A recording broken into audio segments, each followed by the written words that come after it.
Ladies and gents, boys and girls, happy Wednesday, October the 18th, 2023. How we feeling? Hump day. Appreciate each and every single one of you tuning in as we get set to rock and roll. It is Missouri week. Gamecocks and Tigers, the battle for the Mayor's Cup taking place this weekend, guys. Before we go any further, you see the attire. Obviously, we got the Gamecocks baseball stuff on.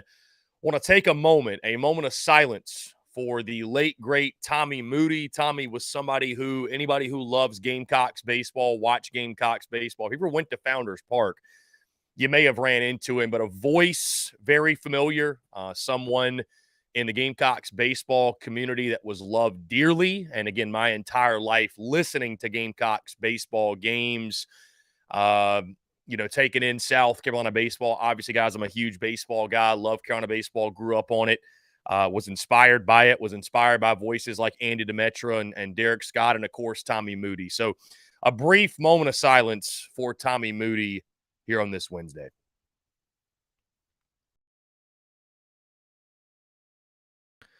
Okay. Again, I know our friends over at Inside the Gamecocks are honoring Tommy Moody, and I know many others as well. But prayers up to Tommy Moody's family, all those affected by this, by his passing. And it's unfortunate for sure. Gamecock Nation and really the college baseball community and the world lost a good one in Tommy Moody. Guys, again, appreciate you all tuning in. Thank you all so much. I see Sir Big Cock, Xavier, John Edward, Travie, Ethan K. Appreciate each and every single one of you. Also, those in the Big Cock Club Discord. Head over to the TDC Questions channel, the TDC Questions channel, to be sure your questions are answered there, guys. End of show. We will be taking your questions, your comments, and your calls, or your voicemails, 843-790-3377. You can leave us a voicemail. We will play that on the airwaves. I got a feeling today there's going to be a lot of chatter on the voicemail line, going to be a lot of chatter in the comments as well. So again, guys, I highly encourage each and every single one of you to leave us your thoughts, your commentary, wherever it may be, and we will get to it later in the show, guys. Also, in our second hour, we have our good friend, Chris Marler of Saturday Down South, Saturday Football Uncensored. He'll join us, guys, at 1 o'clock. So the goal is going to be move up all of our guests to 1. That way we get them out of here by 1:25, 1:30 or so, and we have that last 30 minutes or so to chat and conversate with you guys. I know yesterday we were up against it, didn't get quite as much time. And guys, there's going to be days where we go longer than 2 o'clock. And I say this, if the questions, the commentaries roll, and I'm willing to go until 2:15, maybe 2:30 if it's good enough, right? So anyways, guys, y'all continue to flood that chat line, flood that question line, and we will get into those later in the show. But guys, like I mentioned, of course, it is South Carolina, Missouri week. And we started with it yesterday, our breakdown, our analysis, our conversation. Today, we get much more in-depth, much more in the weeds, Gamecocks and Tigers here on this Wednesday. And no, guys, if you can believe it or not, we are not starting off this show talking about Shane Beamer's broken foot. I refuse. I'd rather talk ball. What's been said has been said. Yesterday, I gave my thoughts about it on social media. And again, if you guys want to talk about it later in the show, we can do that. We can bring it back up, but I really don't have much more to say on it. Either way, South Carolina and Mizzou will do battle at Faurot Field Saturday, a 3:30 p.m. Eastern time kickoff in a massive game for South Carolina. It goes without saying, who has the advantage at each position unit with the Gamecocks and Tigers do battle? It's our weekly position unit comparison, guys. And we start at the quarterback position. And why don't we just get the conversation started off on a high note, shall we? The beauties and the banter, as I've said before, guys. We all know Spencer Rattler has put the Superman cape on a weekly basis for South Carolina, doing everything he can to lead the Gamecocks to victory, despite deficiencies at offensive line, at times in the running game, at times at the wide receiver position outside of Xavier Legette, a defense that can't stop anybody. All Spencer Rattler does is do more with less and give South Carolina a chance on a week-in, week-out basis. He's been nothing short of fantastic and has made himself a ton of money this season. And guys, you may recall, you may notice, I think outside of the North Carolina game, where I think I labeled the quarterback battle a push, I've given the Gamecocks the nod at this position every single week. And in the preseason, if you looked at this Spencer Rattler against Brady Cook, no brainer. You would say the Gamecocks had the advantage. Brady Cook was a guy, his own fan base didn't believe in him being the starting quarterback in Como. But you take a look at the numbers, guys. One of the biggest surprises in the SEC to this point has been Brady Cook, the Tigers signal caller. 71% completion percentage, over 2,000, passing yards to this point. 14 touchdowns to just 3 interceptions on this season. And so when it comes to the quarterback comparison, I'm labeling this a push. And if you're not, guys, I hate to tell you, you just don't know ball. And you haven't watched Brady Cook this season. I understand, by the way, before we get into all of this, I get it. Nobody wants to give Mizzou credit. Most of you out there probably don't even think Mizzou belongs in the SEC. But Brady Cook's been one of the best signal callers in the conference.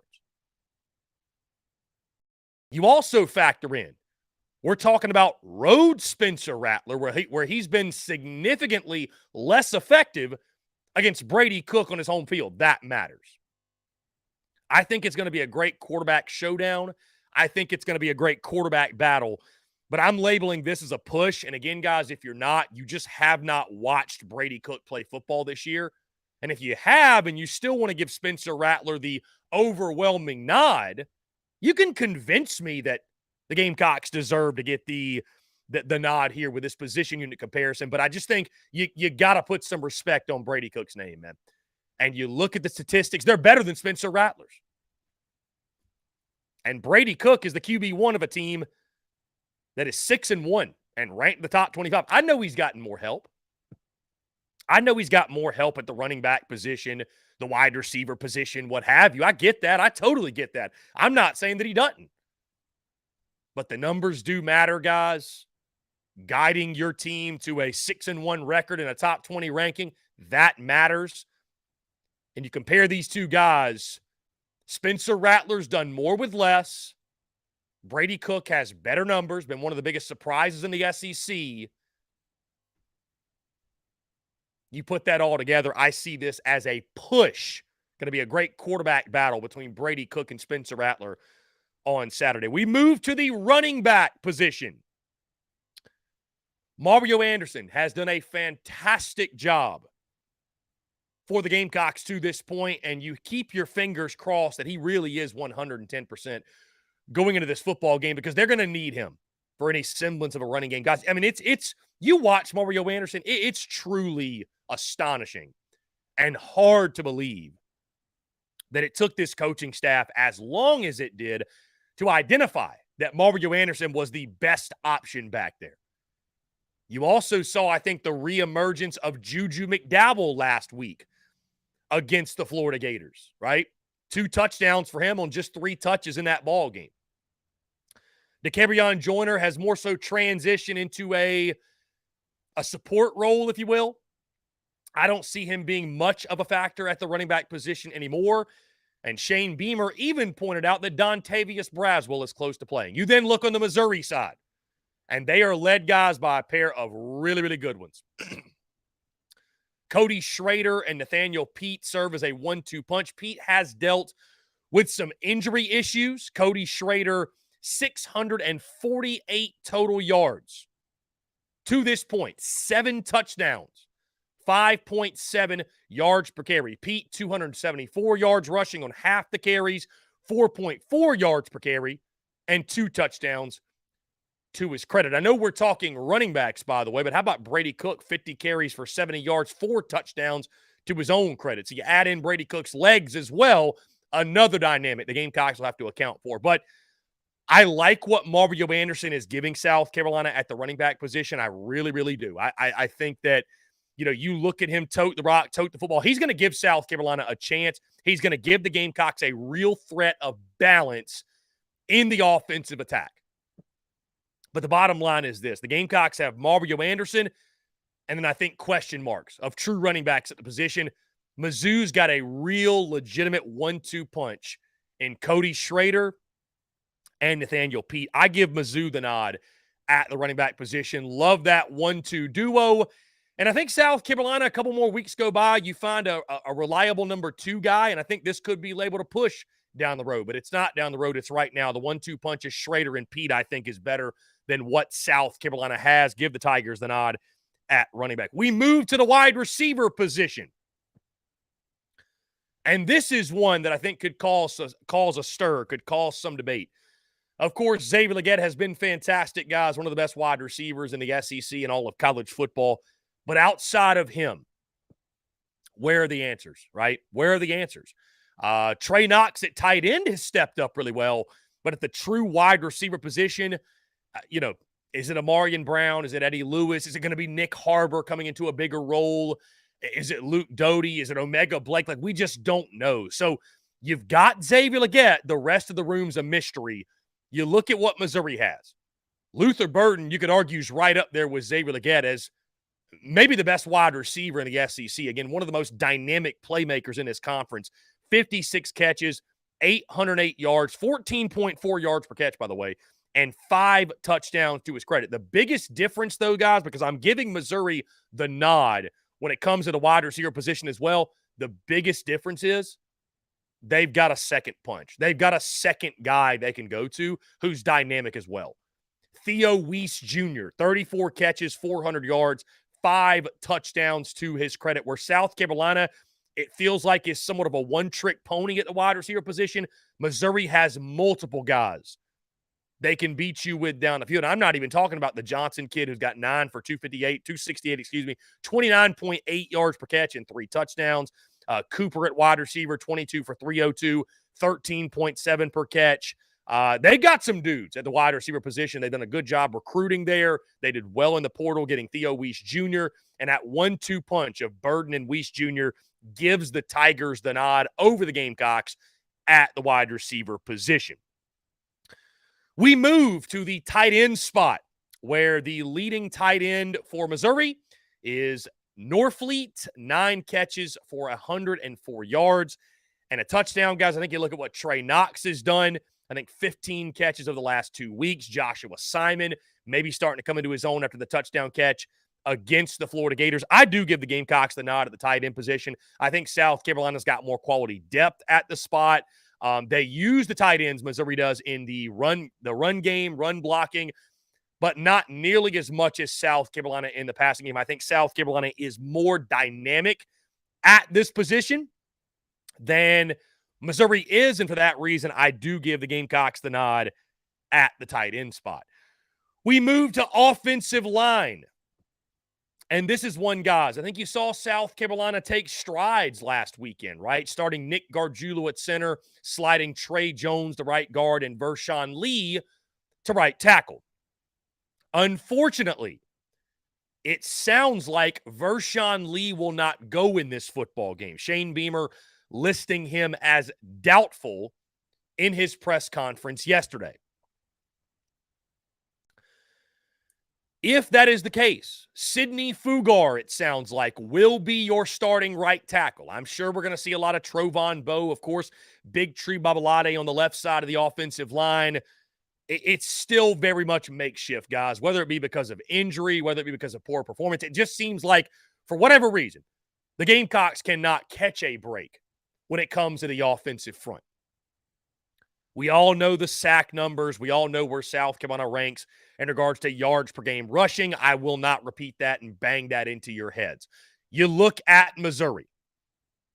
They run the football extremely well. They've done a good job of protecting Brady Cook. I think he's only been sacked 12 times this season.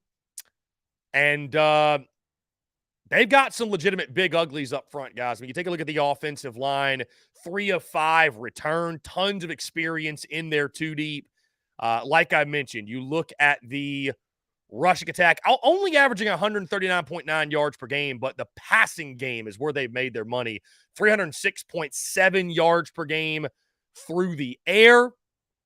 And again, they've done a good job of protecting Brady Cook. Just 12 sacks to this point where South Carolina, I think, is up around 25 or so. So when it comes to the offensive line, I give the nod to the Missouri Tigers. Now, as we move to the defensive side of the football, we start with the defensive line. You know, the secondary has really taken a beating, guys, when it comes to, the Gamecocks are ranked dead last in college football, in case you missed it, in regards to secondary or passing yards per game allowed, I should say. I think it's 321.7 yards per game they've allowed this season. The secondary has caught all the blame, and certainly they deserve a lot of it. But you know why? One of the reasons why that secondary is getting torched? Because the defensive line can't get there.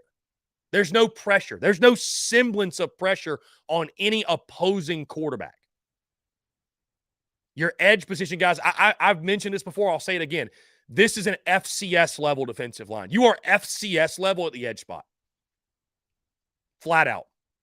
This is one of the worst Gamecocks defensive lines we've seen in years in Columbia. I like Tonka Hemingway and Boogie Huntley as individual players, and give the defensive line credit. They've done a much better job of slowing down the run. Top 60 in college football. But I think one of the reasons is because teams know they can go down the field and expose South Carolina. And a lot of that has to do with the lack of pass rush. You then look at the Missouri side, right? They return tons of experience from their football team, their defense specifically a season ago. Darius Robinson up front, Kristen Williams up front. You look at them guys across the board. Walker Jr. has been fantastic for them. They've done a great job, guys, of getting to the quarterback. 19 sacks on the season. And they're doing a good job in their own right, stopping the run and slowing down the run, right? They did lose Trajan Jeffcoat over the offseason to the transfer portal, which, of course, we all know South Carolina wanted him. That was a big loss. But all in all, Robinson, Landry, Walker Jr., Bailey as well up front, Gaddy up front. They got some big-time names, some big-time dudes. They're a tough, physical defensive line. They get after the quarterback. And I do give Mizzou the nod at the defensive line spot. Now we move to linebackers. They are led by a really, really good one in Tyron Hopper, who last year actually burst onto the scene, guys.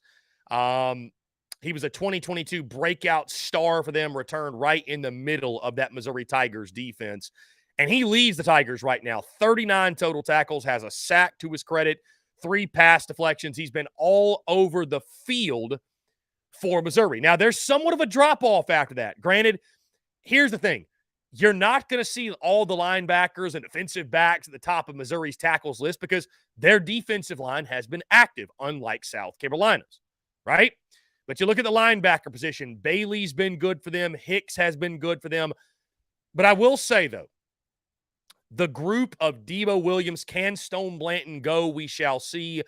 But I like what Debo Williams has done for South Carolina. I know he had a sloppy game last week against Florida. I think he's much better than that. I think Grayson Pup Howard, I think you're going to start to see him come into his own, be much more of an impact player. I'm going to go with a push at the linebacker spot. I think these position groups for each of these respective teams are comparable. I think they're very comparable. I'm going to go with a push at the linebacker spot for South Carolina and Missouri. Guys, we move to defensive backs. Is there even a point in spending more than 5 seconds talking about this one? Missouri's got the advantage. You look at them as a team. You know, they aren't elite, I think, stopping the pass, right? They're not elite, but they're much better than South Carolina. There is no question. There is no question. They are much, much, much better than the Gamecocks. South Carolina ranking dead last in all of college football when it comes to stopping the pass. That's hard to believe, guys. It's hard to believe you could be as good as what you were the first 2 years of the Shane Beamer era in the secondary and drop off to this level. Because I thought, admittedly, guys, the first half of the season, it'd be kind of tough sledding for the secondary, right? I thought it could be tough because of the opponents you played, the quarterbacks, what have you.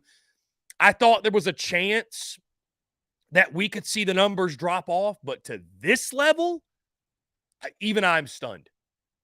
Even I'm stunned.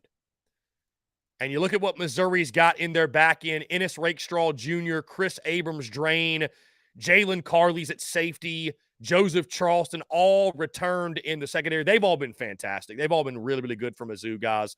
I know the LSU offense lit them up, but I think that was more of a situation where LSU guys just simply out-talented them, right? LSU just out-talented them as the game wore on.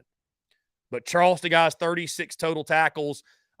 Chris Abrams-Drain, 4 interceptions for the Tigers to this point in the season. They've been really good in the secondary, guys, limiting their opponents outside of that LSU game. And again, guys, even if their secondary was below average, it's still better than what South Carolina has put on the field this season. So I do give Missouri the nod at the defensive back spot.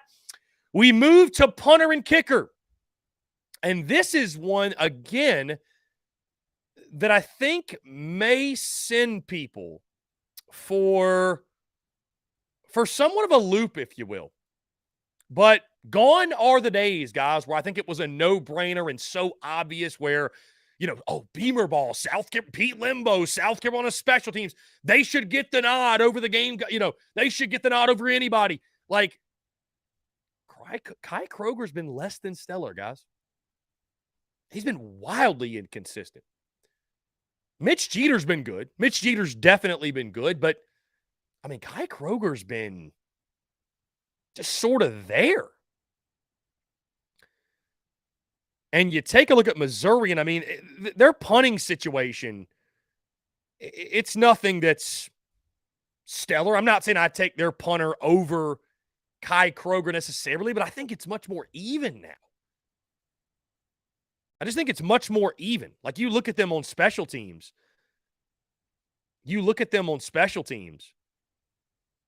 They've got 2 punters that have been punting the football this season. Riley Williams and Luke Bauer have both been really good for them. And then they have the thicker kicker in Harrison Mevis, who hit that long 61-yard winner against Kansas State. This dude is as clutch as they come.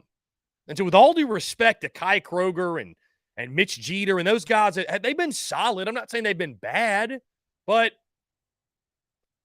I just don't think it's like a no-brainer to give them the nod anymore.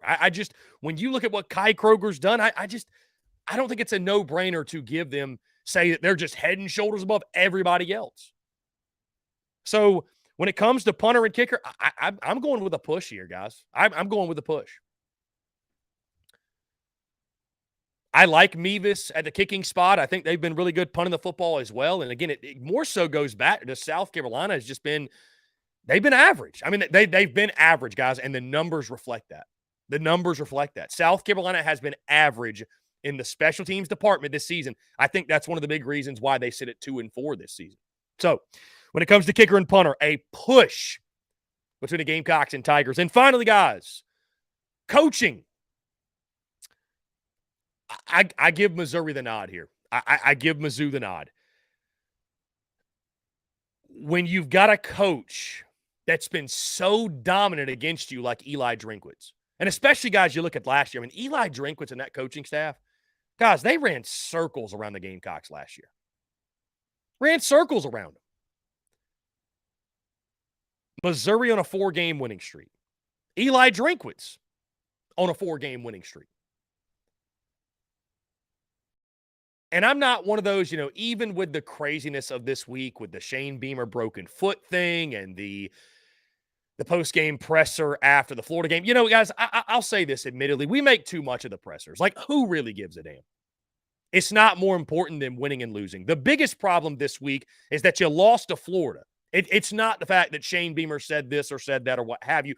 We just put that under a microscope because everything's under scrutiny when you lose, including what you say in a press conference. So I'm not one of these people, guys. Listen, I'm still behind Shane Beamer 110%. I think there's some people out there that they don't understand.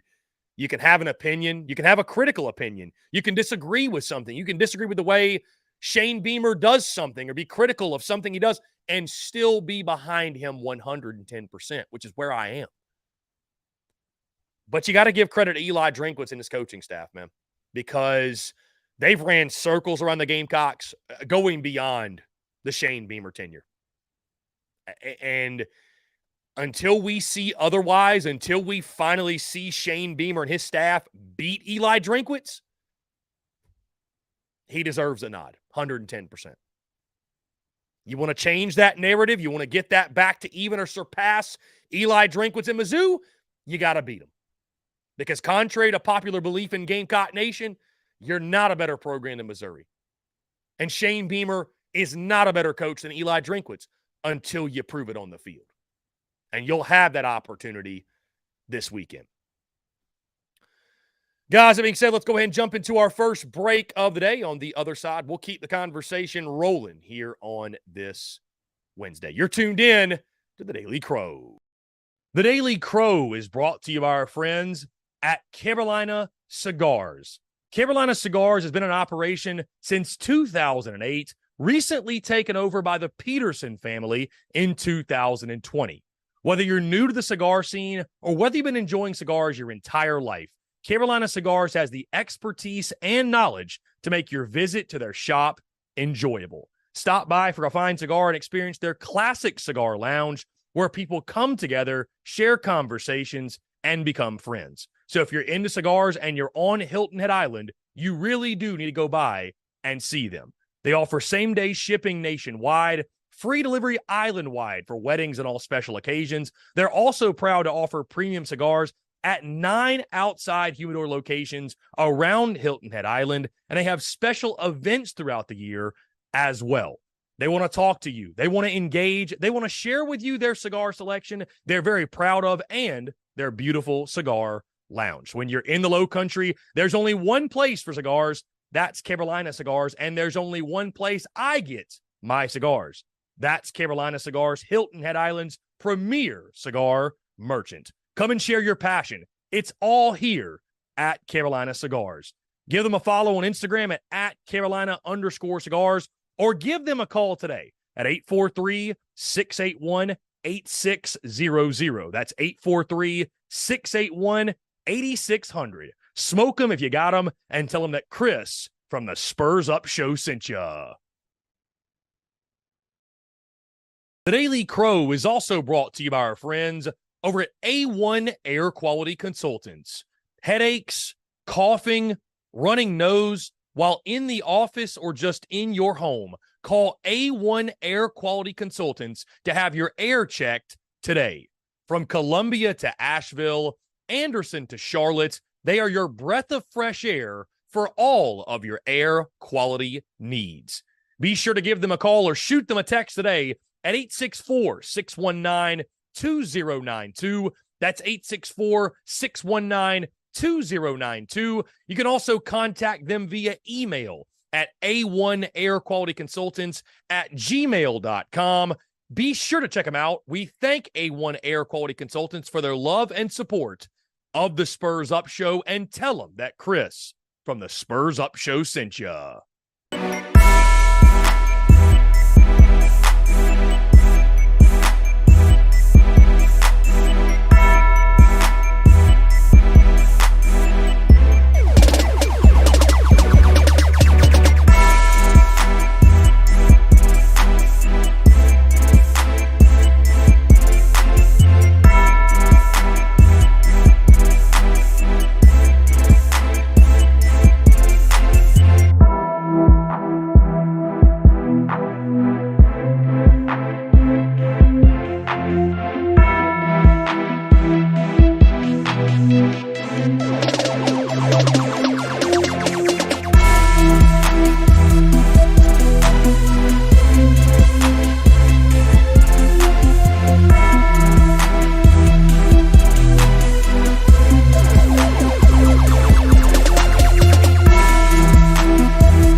Muscle Dougie, ho.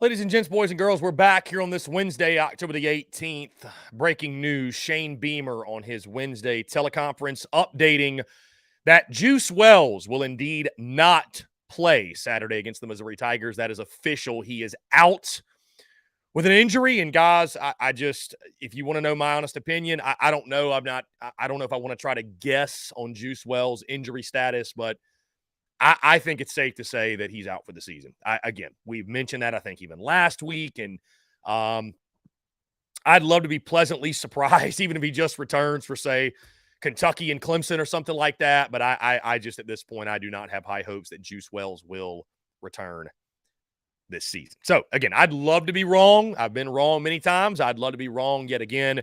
But I'm not overly optimistic that Juice Wells will return. But either way, we know 110% he is out for this weekend's game in Como. Guys, continue to flood the chat line on YouTube. You can give us a call, leave us a voicemail as well. We'll take those around 1:30 or so in our daily mailbag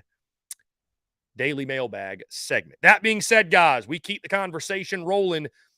3 key matchups that I think are going to go a long way in determining victory between the Gamecocks and the Missouri Tigers on Saturday, guys. And we start at the quarterback position. Spencer Rattler against Brady Cook. Guys, I think this is going to be a good old-fashioned quarterback duel in Como. On one hand, you've got Spencer Rattler in South Carolina. I mean, if they don't get the best version of him, they don't stand a chance, right? I think we all agree. If they don't get the best version of Spencer Rattler, even when he's perfect,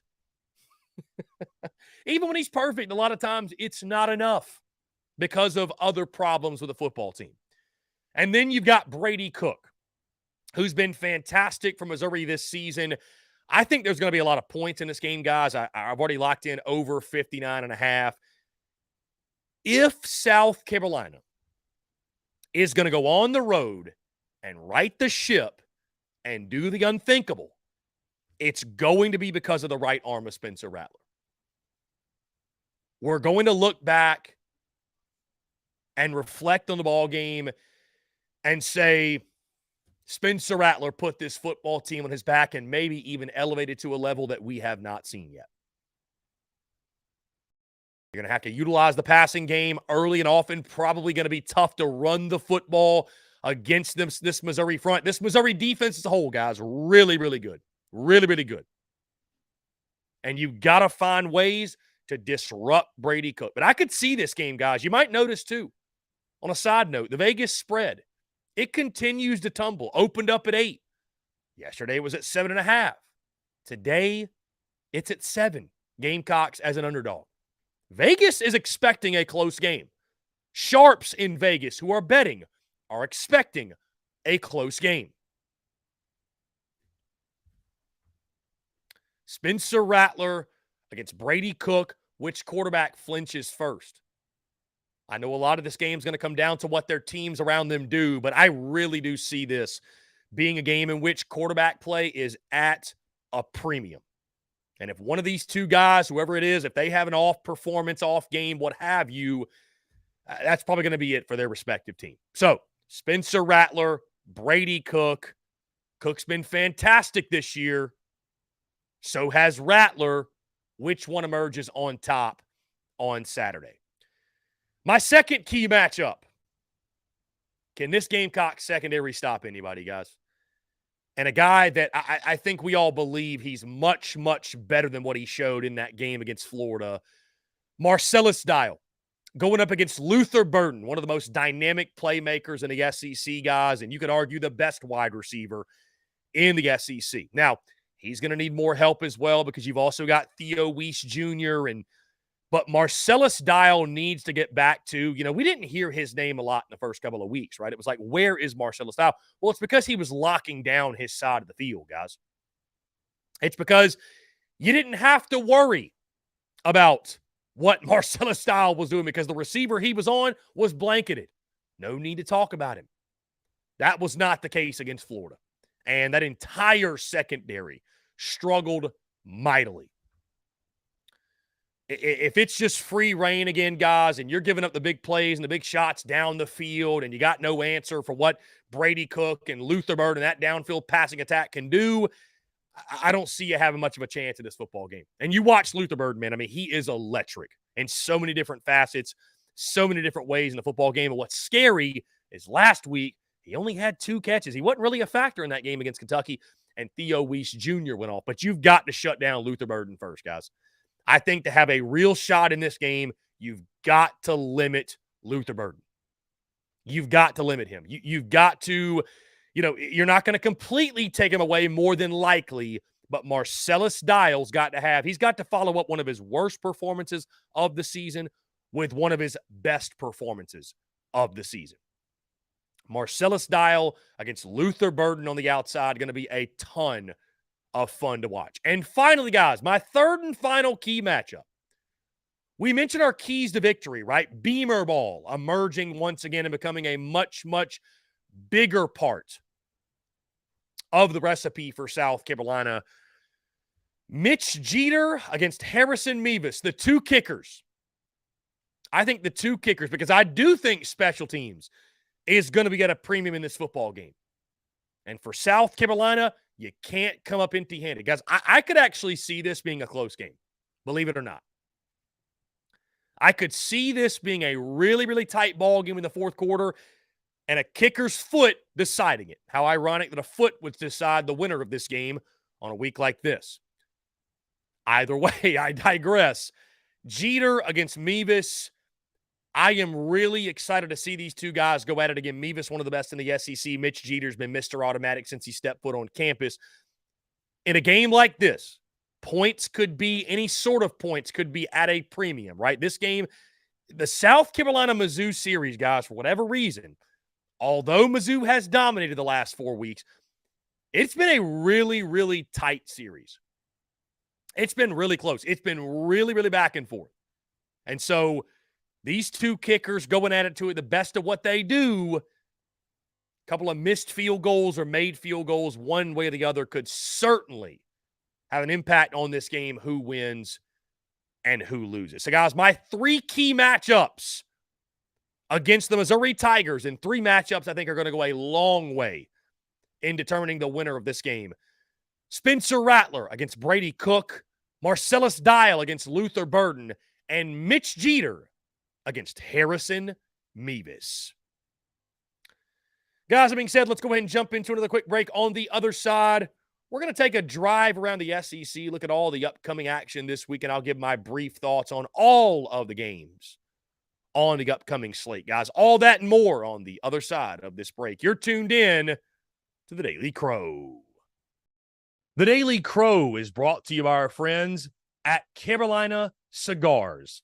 Carolina Cigars has been in operation since 2008, recently taken over by the Peterson family in 2020.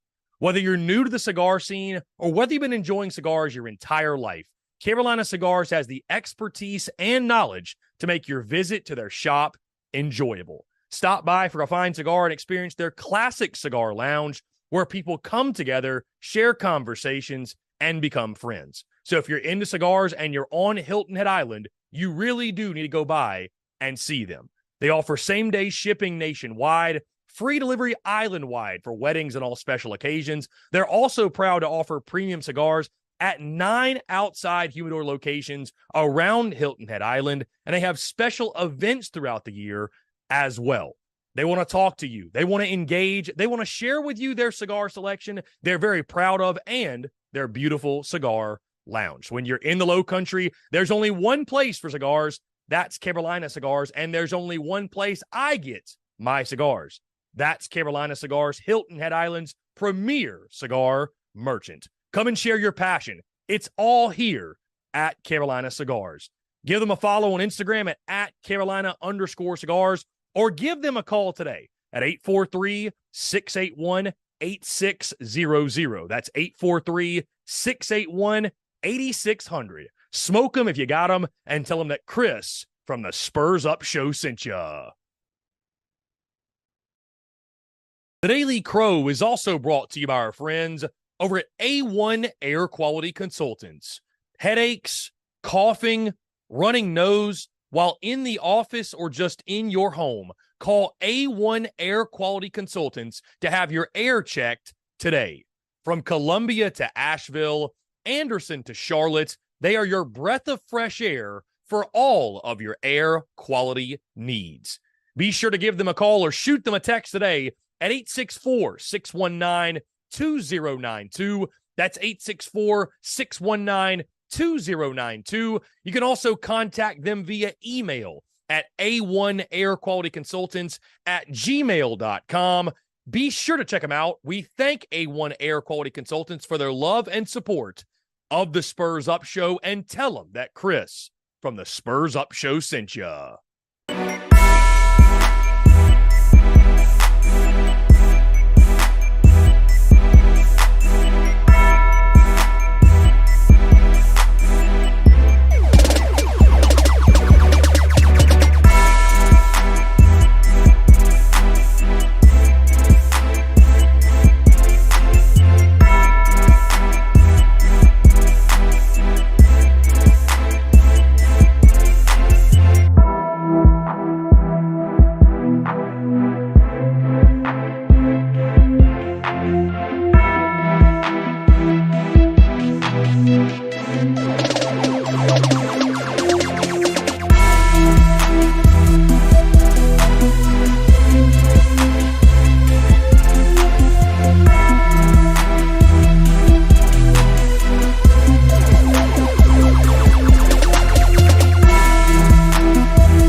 Muscle Dougie, ho, Dougie, ho.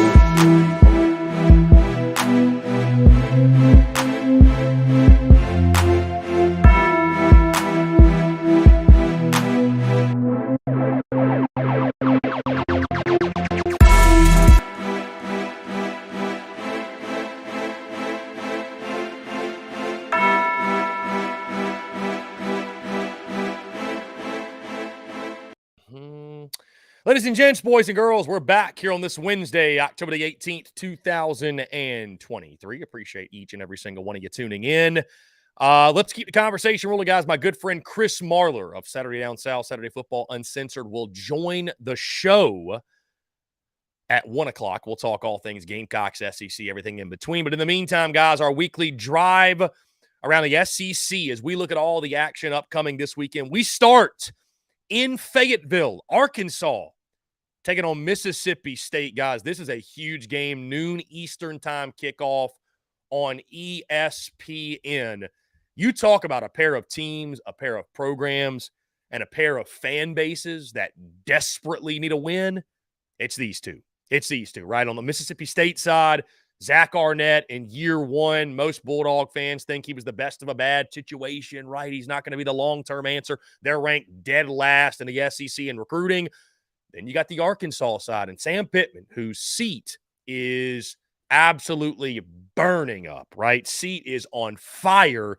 This is a must-win game for Sam Pittman. When you got a pair of fan bases, a pair of programs that are on edge like that, I think what you're going to get is tons of fun. I think it's going to be a lot of fun to watch this game. I think it's a really close game, comes down to the wire, but a pair of teams that desperately need this win. No Rocket Sanders for Arkansas. We know that right now, right? We know that he's out.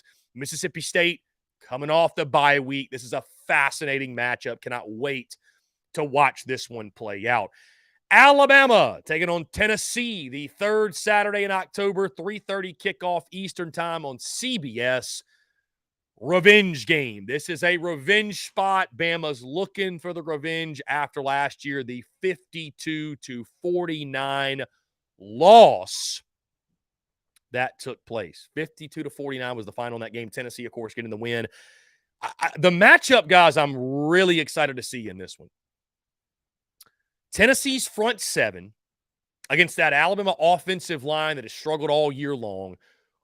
What does Joe Milton and Jalen Milroe give you? Almost forgot Alabama's quarterback there. What do Milton and Milroe give you in this ball game? And then Bama's front seven, one of the best in college football, going up against Joe Milton. Can they force him into mistakes, guys? This is a great rivalry, one of the best in the SEC. I think this game, again, another one I think could be really, really close. The spread has come down. This thing opened at like 10 or 11. It's now down at Tennessee +8. So I think you can expect some fireworks. And again, revenge on the mind for Alabama as they take on Tennessee the third Saturday in October. Feels like it never disappoints. Of course, guys, simultaneously, we've been talking all week. Missouri and South Carolina, 3:30 on SEC Network. We then move to the Plains, Auburn, hosting the 13th ranked Ole Miss Rebels. A 7 o'clock kickoff on ESPN. This feels like the king of trap games here for Ole Miss, right? Coming off the bye week, Jackson Dart got back healthy. Quinshon Judkins, you feel good about that. But Jordan Hare at night, right? Auburn coming off that blowout loss to LSU. But why is the spread only 6.5 in this game? Why? Why is the spread only 6.5? What does Vegas know that we don't know? Ole Miss, the 13th ranked team in the country. Auburn can't move the football worth a lick with Peyton Thorne and Robbie Ashford and virtually no offense. How can you even imagine? How can you even dream that Auburn will keep up with Ole Miss in this football game? Vegas apparently thinks they will, or that it'll be a low-scoring contest. Either way, that one's going to be a ton of fun, guys. I think it's one of those opportunities for Hugh Freeze to make a splash. You know, Ole Miss is still a team that's in the SEC West hunt. They're still in that race, if you will, for the SEC West crown. They got to have this one. And finally, guys, kind of a shorter slate of games. A couple of teams on bye weeks, Georgia, Florida most notably, and Kentucky. LSU taking on Army in Baton Rouge, 7:30 kickoff on the SEC Network. Whoever schedules these option teams, right? Whoever schedules these option teams, dude, why would you ever schedule a team like Army? That being said, I think LSU should be able to handle them. They're a 30-point favorite in this game. But for LSU, guys, it's all about ramping up to the Bama game. You got Army on Saturday, then you got a bye week, then you get the Alabama Crimson Tide in Tuscaloosa. Do whatever you got to do to prep for that ball game, because that's pretty much what this season comes down to.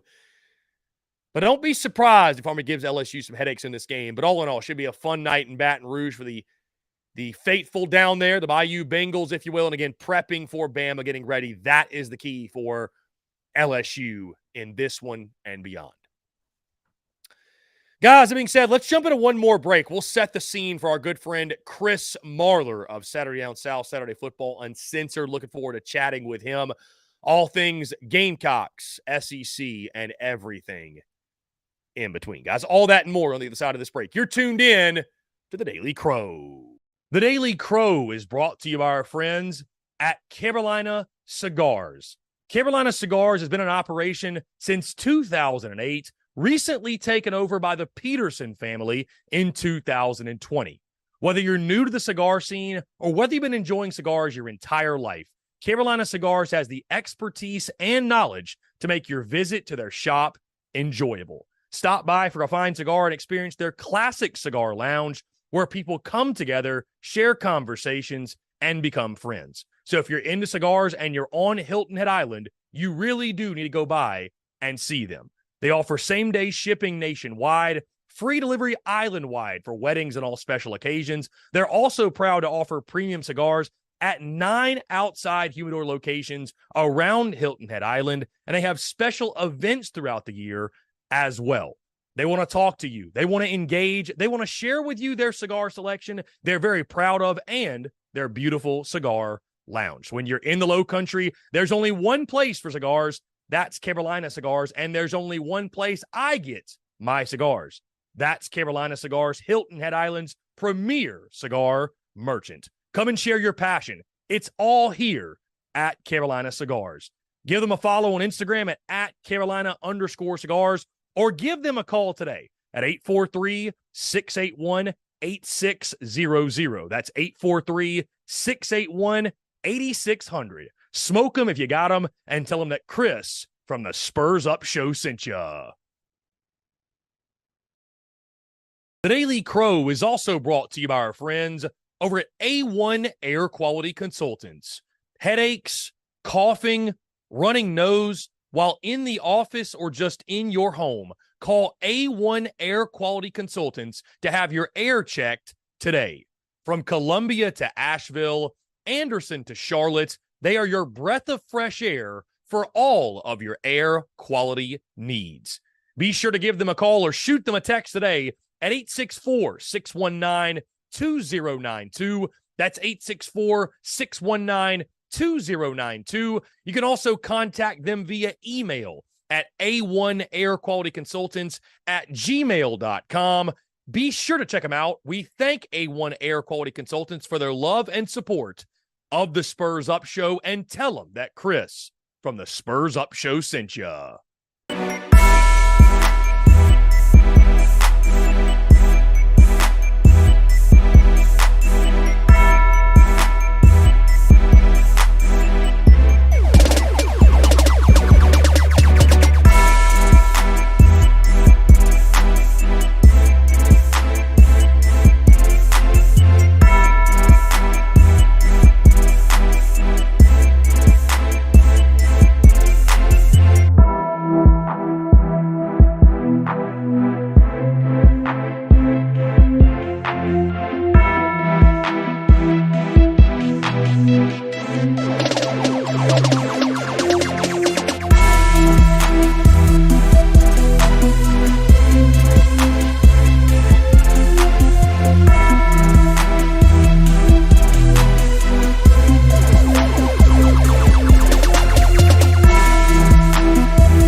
Muscle Dougie, hello Dougie, hello.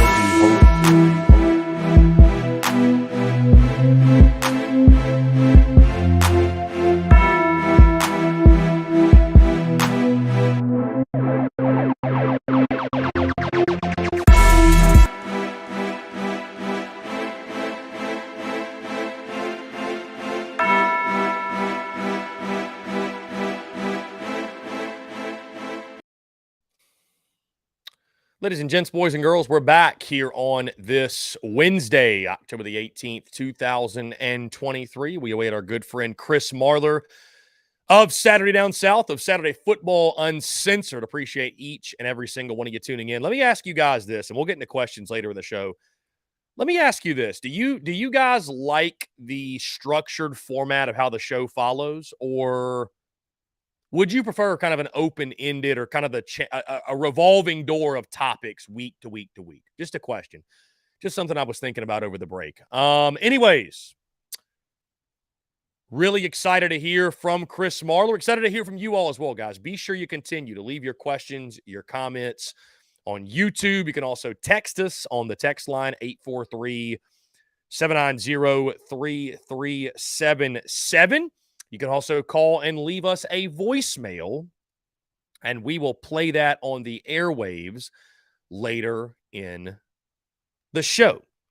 Either way, guys, again, appreciate each and every single one of you. Obviously, Saturday, we will have the post-game call-in show following the Gamecocks game against Missouri, taking your questions, your comments, and your calls, as we always do. I'm sure it'll be electric. It'll probably go live around, say, 7 o'clock, something like that. We'll probably go around an hour or so. Going to be a lot of fun, but look forward to hearing from you guys. And like I mentioned here on the show today, continue to leave your questions, your comments, and I see all of the comments rolling in, and we can dive into whatever, guys. If you guys really want to talk about Shane Beamer's broken foot, we can do so. I don't think it's a conversation Gamecock fans want to have. I don't. You know what I mean? Like, we can talk about it later on because, again, and we're going to ask Chris Marler about it because here's the thing, guys. So many people, there's a number of folks who are going on social media saying things like, it's not a big deal. Why is everybody talking about it? It's like everybody's talking about it. Like, it is a big deal. He broke his foot. It's a big deal. It is a big deal. And you know what? When you're losing games, everything's under scrutiny. So anyways, I'll expand more later in the show. It's funny, I'm sitting here saying we're not going to talk about it, but I know it's going to come up. I know it's going to come up. So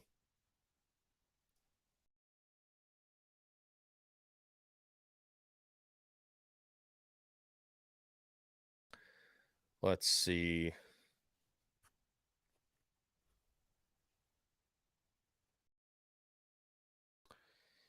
USC edits, it's coming from Clemson fans. It's silly to criticize Beamer for that again. We'll get into it later. Like I said, guys, Gamecock fans do not want to have the conversation. I totally get that. That's why I didn't plan on having it. But I am curious to hear Chris Marler's thoughts. And tomorrow, the conversation will be electric as well with Mark Ryan joining the show. And I'm going to challenge him on some things. I've got some things I need to discuss with Mark Ryan and challenge him on and push back on. And,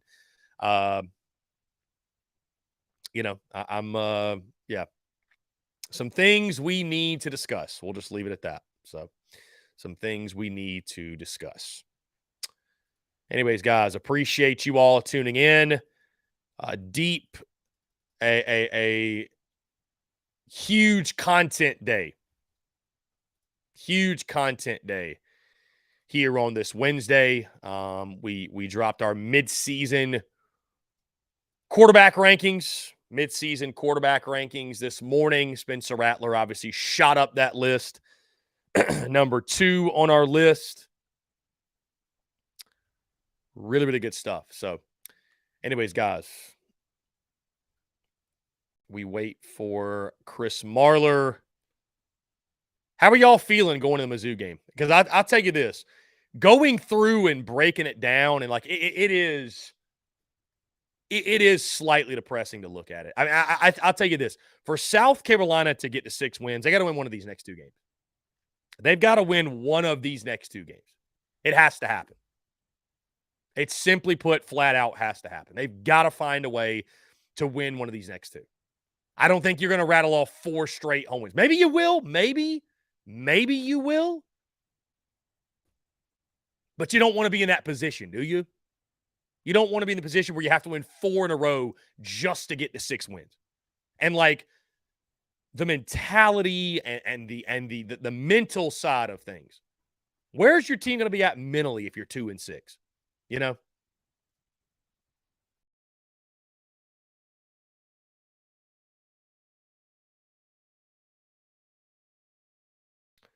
Where is your team going to be at mentally when you're 2-6?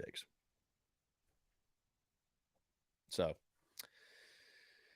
Anyways, guys, 843-790-3377. That is the number. You can call, leave us a voicemail, guys. We'll take your questions on the air after our conversation with Chris Marler. Really excited to chat with him. Always good stuff. Let's see.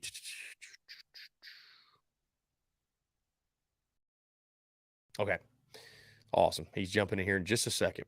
Just a second. And again, I see all the comments rolling in. John Edward apologized to Mark Ryan. Good for you, John Edward. Good for you. Good for you. Good for you, my friend.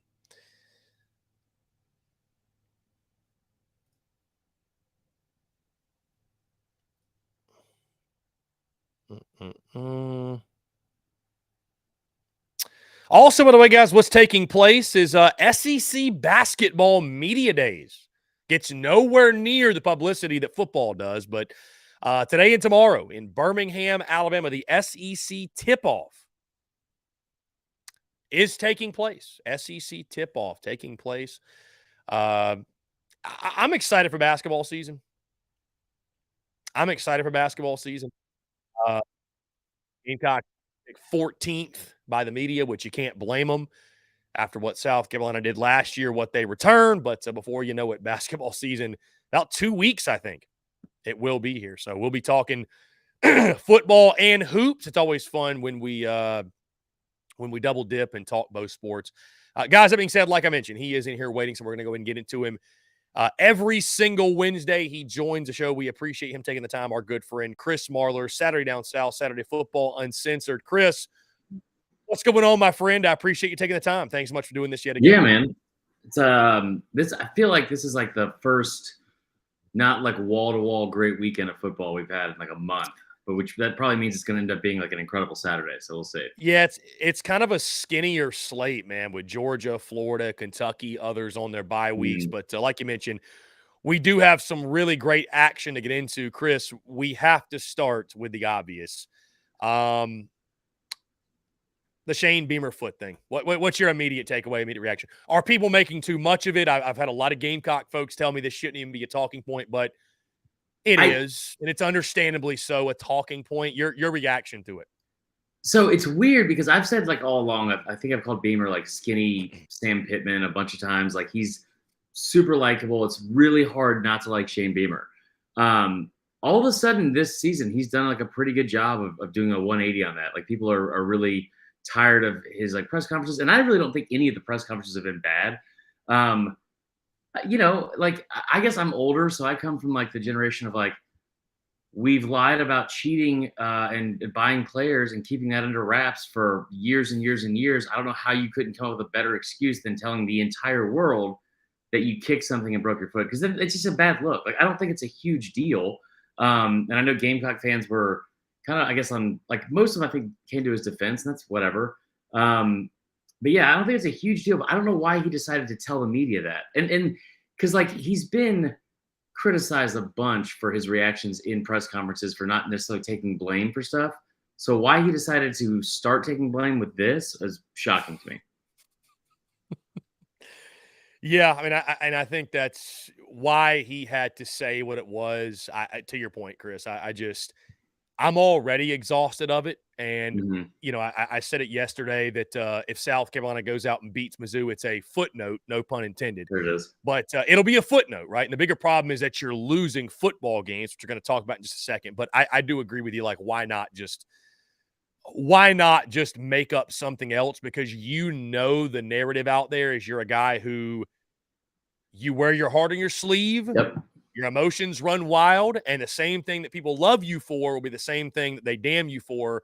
And so it's just easy ammo, man. It's just easy ammo, and it's like you mentioned, it's just not a good look. Now, more importantly, on the field, which is that's the reason, right? If Shane Beamer kicked his foot and broke his foot in celebration because the Gamecocks won, we're all laughing it off and think it's hilarious. But the fact of the matter is you did not do that. 41-39, Florida gets the dub. South Carolina now sits, Chris, the worst passing defense in college football. That is statistical. That is not an opinion. They are dead last in the country in passing defense, and you saw it on full display in that game. Graham Mertz, a career day, over 400 yards passing. You're up 10 with 5 minutes to go, and you blow the lead. And we talked about, Chris, the importance of that game last week, the difference potentially between 5-7 and 7-5. And no matter how you spin it, it's an uphill climb for the Gamecocks to bowl eligibility. Your thoughts just on how that game played out on Saturday? So, yeah, I mean, like it wasn't great. I think you had a really good point. I think you said something on Twitter about like how it does kind of feel like you're wasting this really special season of Spencer Rattler, because this is like an incredible year of quarterback play in general in college football. Spencer Rattler has been near the top of that list of like performers. He's been great all season long. And I don't think that's like not shouldn't like just say it's like a throwaway season, or it like it was all for nothing, because that kid is making himself money every single week, and it's been awesome to watch because I love his story, and he seems like he's like a really good kid, especially now since he got to Carolina. But yeah, I mean, like the thing for me that's scary about South Carolina is I knew they were going to have issues like up front. I knew they were going to have issues on the O-line and the D-line, and they wouldn't be as physical, but we've seen them be able to like dial stuff up and still compete, right? Tennessee, Clemson, huge.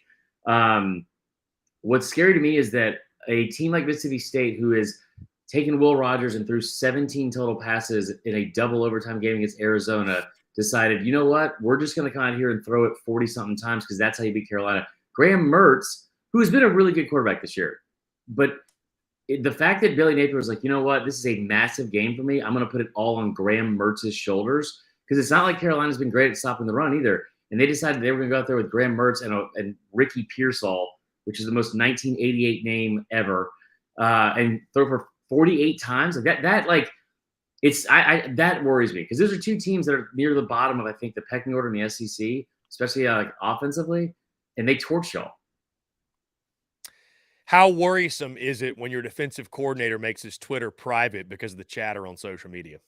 Not great. I mean, the only way that could be worse is if he made like a joint account with his wife afterwards. That's the only way I would have less respect for him. And dude, he has been on a blocking spree this season. Like there are a number of Gamecock fans that are blocked by him. Normally, that's the beginning of the end. I hope not. I hope South Carolina turns it around defensively. But let me say this. Let me get on a soapbox real quick about blocking stuff on Twitter.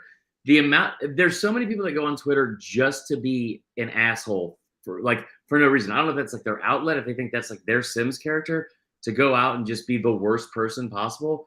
There's no reason to see any of it if you don't want to see it. So like, block everyone. You have any idea how many Georgia and Tennessee fans I have blocked and muted? It's an insane amount. A high number, I would imagine. Yeah. On the note of the Gamecocks opponent this weekend, let's jump to what Missouri did in Lexington, man. A 38-21 win over Kentucky. Dude, Mizzou just keeps on rolling. I mean, Kentucky goes up 14-0. You think to yourself, okay, going to be a long night for the Tigers. They bounce back in a big way. What do you see that you like so much from Mizzou right now? I mean, obviously Brady Cook and that offense really, really clicking. And then I guess on the flip side, man, Kentucky, it's just you haven't gotten the return you thought you would on Devin Leary. But a big win from Mizzou, man. They obviously roll into Columbia on Saturday. A lot of confidence in that game. Yeah, Devin Leary is almost like a Jevin Sneed level kind of bust, like from a transfer standpoint. It's been not good.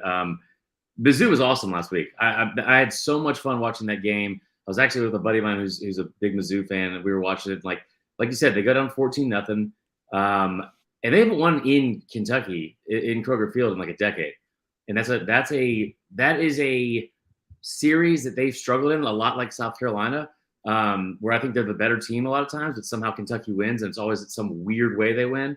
But to go down 14-0, the fake punt pass. Well, first off, that kid needs to be a starting quarterback somewhere, probably at Kentucky. But just being able to go down 14-0 and then go on a 35-7 run on the road, like the adjustments they made were great. I love seeing that. I think like after the first two drives, they had 16 total plays and allowed 8 yards on Kentucky. But the big thing for me is the fact that they did it without Luther Burden. Luther Burden was leading the country in receiving yards, and he's clearly their best player, one of the best players in the country. And he was pretty much a non-factor, and you still found a way to win. Chris, the front runners in each of their respective divisions, Georgia and Bama, both get wins. Nothing really stellar. I mean, the big news obviously out of Athens is the Brock Bowers thing. We'll start with Bama, though. What did you see out of Bama? Anything in particular? Arkansas, I thought it was a spirited effort, and I was kind of concerned with have those guys folded up shop and what's the the buy-in like, but I thought it was impressive to see them really make that a competitive ball game.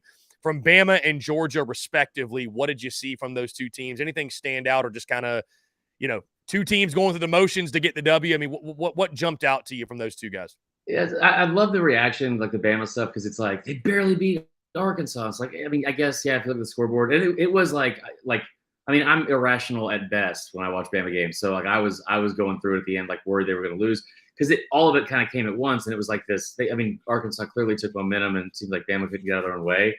But they were up 24-6, and Arkansas hadn't gained a first down in over 30 minutes of football. Like that game wasn't close for a long time, and then KJ Jefferson makes some KJ Jefferson type plays. And Bama just looked like they kind of just lost focus in the second half. I mean, they came out not exactly on fire in the first quarter, but they were they were able to put up a lot of points. Obviously, I thought that the going into that game, I kept saying, I said it on here, that had like checked all the boxes of a trap game, and nobody wanted to listen because it was A&M the week before that. Then you have Tennessee coming up. It's an 11 a.m. kick. So I think it was like a lapse in focus for sure. But yeah, hats off to Arkansas as well, because that was like really impressive to see. They could have rolled over for the season and died with that start, and they definitely could have in this game, and they didn't. But Georgia, I don't think the Bowers injury is going to be like the end of the world for them necessarily. There's a lot of times I've watched this team this year and said, what does this team look like without Brock Bowers? And I think that's a fair thing to ask, because they probably lose that game to Auburn strictly because I don't know who else they throw the ball to in the fourth quarter if he's not there. They have enough depth, they have enough talent, and they spread the ball around that they should be fine. It's just a team that's been so weird to watch because all the numbers are there. They seem to do all the things right, but there's so many in-game moments where it's like not just where they have a mistake, but it's like, I mean, Vandy scored 20 points on them. They hadn't scored a touchdown on them in 5 years. Like, how does that happen? I will say I think Georgia's also a team and a program under Kirby where once the lights get brighter and the game, like the stage gets bigger, they seem to show up a lot more for that. So I think the end of the season will probably pay off dividends for that. Jimbo Fisher at Texas A&M. What's is he living on borrowed time right now? They obviously fall to Tennessee 20-13. I mean, do you think it's a matter of when, not if at this point, or like what's your thoughts on Jimbo? So all offseason, it was like I thought that was like the foregone conclusion. I know money's not real in college football. I've always said it. It's $76.8 million buyout. They obviously have oil money, all that kind of stuff. I would have said he should have been fired. You should have never given him the extension. You gave him the extension. I said this about LSU last year. It's the same exact thing. They beat Bama on the last play of the game. Then he got a number one recruiting class, avoided playing a bowl game, had all this momentum, was like, and then re-upped. Dude, they went 8-4. You want to give $93 million to somebody that went 8-4? Like, for what? And so now they're in this position that they put themselves in. I gotta say, like, I don't like Jimbo Fisher. I don't like any coach on that staff. It's arguably like it's like if the big three had 3 Kevin Garnetts. It's like the worst 3 people: DJ Durkin and Bobby Petrino and him. I don't think this is Jimbo's fault. I really don't. It sounds crazy, but like they've had a ton of injuries. They lost 3 defensive starters in their front 7 in the Tennessee game alone, and they're also playing without Connor Wegman, who was second in the country in QBR and a former 5-star and like playing really well at the start of the year. And now they have a backup quarterback. Like, he hasn't lost to a team he's been favored in. There's not been an embarrassing loss. Like, I don't think it's as deserved, but in the last 2 days, it's apparently like probably done. Like they said they can't get this thing turned around, but like turned around to what? Basically going undefeated, I'd have to imagine. I even saw some Aggie fans saying that they hope that South Carolina comes in and gets the wins to get Jimbo out. Things are not going well. They're not going well in College Station. It's a real dab on mindset. Yeah. Maybe we need to lose a little bit more. That's unreal. Get people off the bandwagon. So the Week 8 slate, Chris, like you mentioned, a little bit of a lighter slate, but some really intriguing games. How excited are you to watch Shane Beamer hobble around in Como on Saturday? God, I hope he just takes a page out of Derek Dooley's playbook. I hope he's on The like a stool. That stool is like there's not a less comfortable thing to sit on. Like unless you like if you brought an entire row of airplane seats, that's the only way that could have been more uncomfortable to watch. And he's like, I'll just do a stool. That is absurd. I hope he does that though. It should be kind of funny. like it's just I don't know if he's gonna have a boot on or whatever. It is gonna be very funny because he's a pretty animated guy that doesn't really stop walking around the sidelines, like very, very into the game, constantly moving. So that'll be interesting. I think this is not a bad spot for Carolina. This is like a game that Mizzou tends to blow. And I don't know if that'll be the case in this one because I thought they did that last week as well, and they come home. But yeah, it's once again, it's like, I feel like every time I see Spencer Rattler going into a game, it's like that Jon Snow gif where it's like pulling out the sword and just 1,000 people coming at you because that's seemingly what it's been. Yeah, Chris, I mean, it seems like when there's no hope, that's typically when South Carolina plays their best under Shane Beamer. And so that's like that's where my reservations in this game come from in the sense of picking Missouri, because I feel like on paper, well, I mean, it's just so no-brainer that Missouri's a better football team, like across the board. I even think like the quarterback comparison, we dropped our position unit comparison today. I think it's actually pretty even with Brady Cook and Rattler. Like when you look at their performances this year, you look at Rattler on the road. Like I think if you really are putting respect on Brady Cook's name, he's been fantastic, right? There aren't a lot. Yeah, he's been really good, but there aren't a lot of position groups that South Carolina has the advantage. And you got the streak, the Mizzou streak 4 in a row. And you mentioned like this is the streak where no Gamecock fan out there will stop and say, you know what, Missouri's just a better program than us. Okay, hold on. Let me stop you right there. Like, stop doing that. Everyone, and not just South Carolina fans, everyone stop doing that. Mizzou came into this conference, won the division in the first 2 years.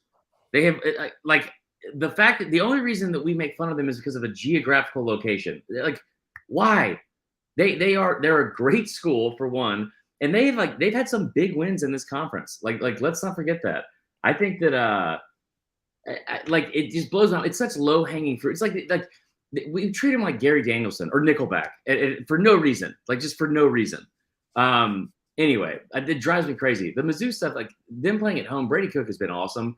I will say that I don't think that the Carolina receivers necessarily, because it seems like it's always just one guy.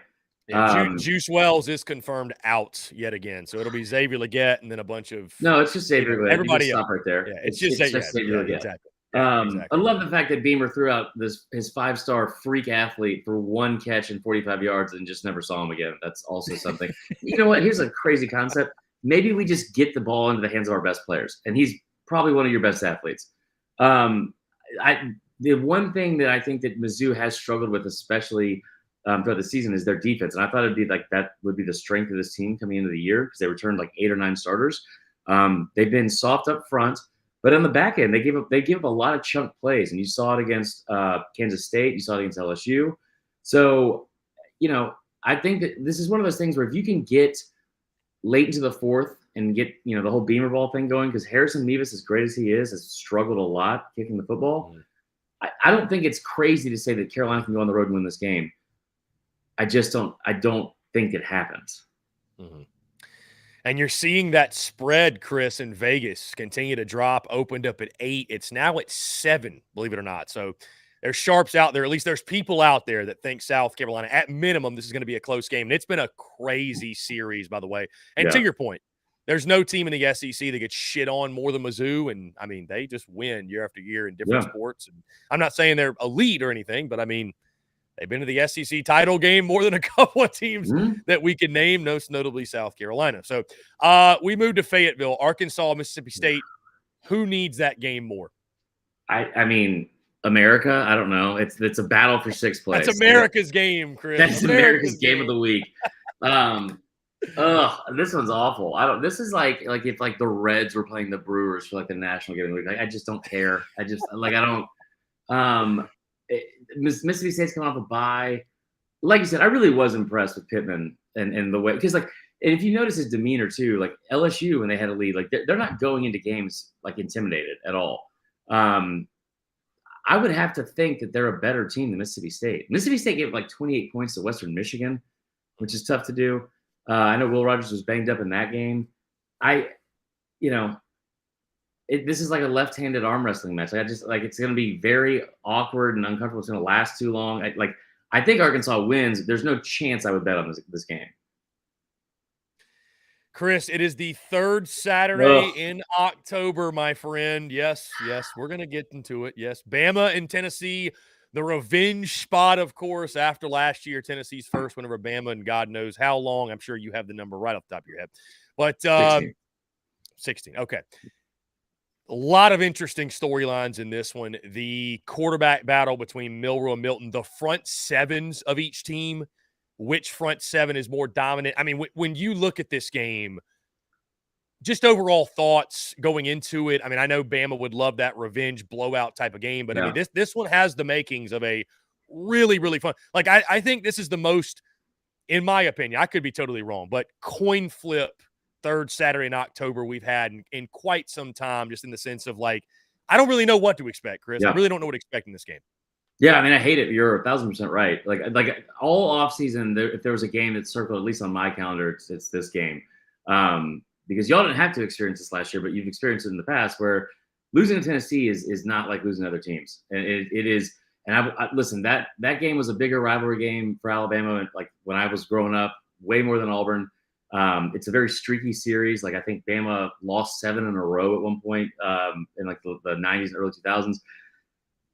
And then they dominated 16 straight years, won those games by an average of 26.3 points per game.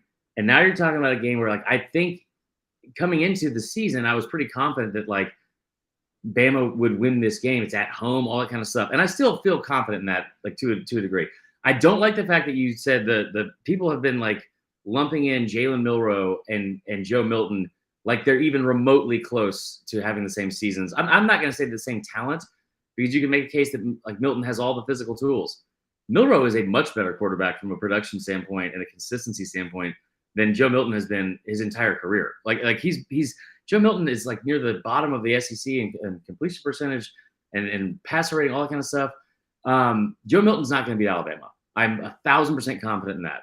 And I think he struggled on the road. He threw last week. He had a rollout, like dump off pass to his tight end. And it's the first time in his entire 18-year career that he's thrown a touchdown pass while moving out of the pocket. And that's a real stat. So get after him for sure. What scares me is that like during like weeks like this, I'll try to figure out like from a number standpoint, almost talking myself into like a confidence that of what I think is going to happen. And the numbers aren't great for Alabama. Like Tennessee is going to match up with Alabama very, very well. And I think, and like have the advantage in a lot of key spots, specifically on the defensive line, because Bama's O-line has been awful. They've been awful. Giving up 30 sacks. They've given up 4 sacks at least in every game for the last 6 games in a row. It's the first time it's happened for like a Power 5 team in 20 years.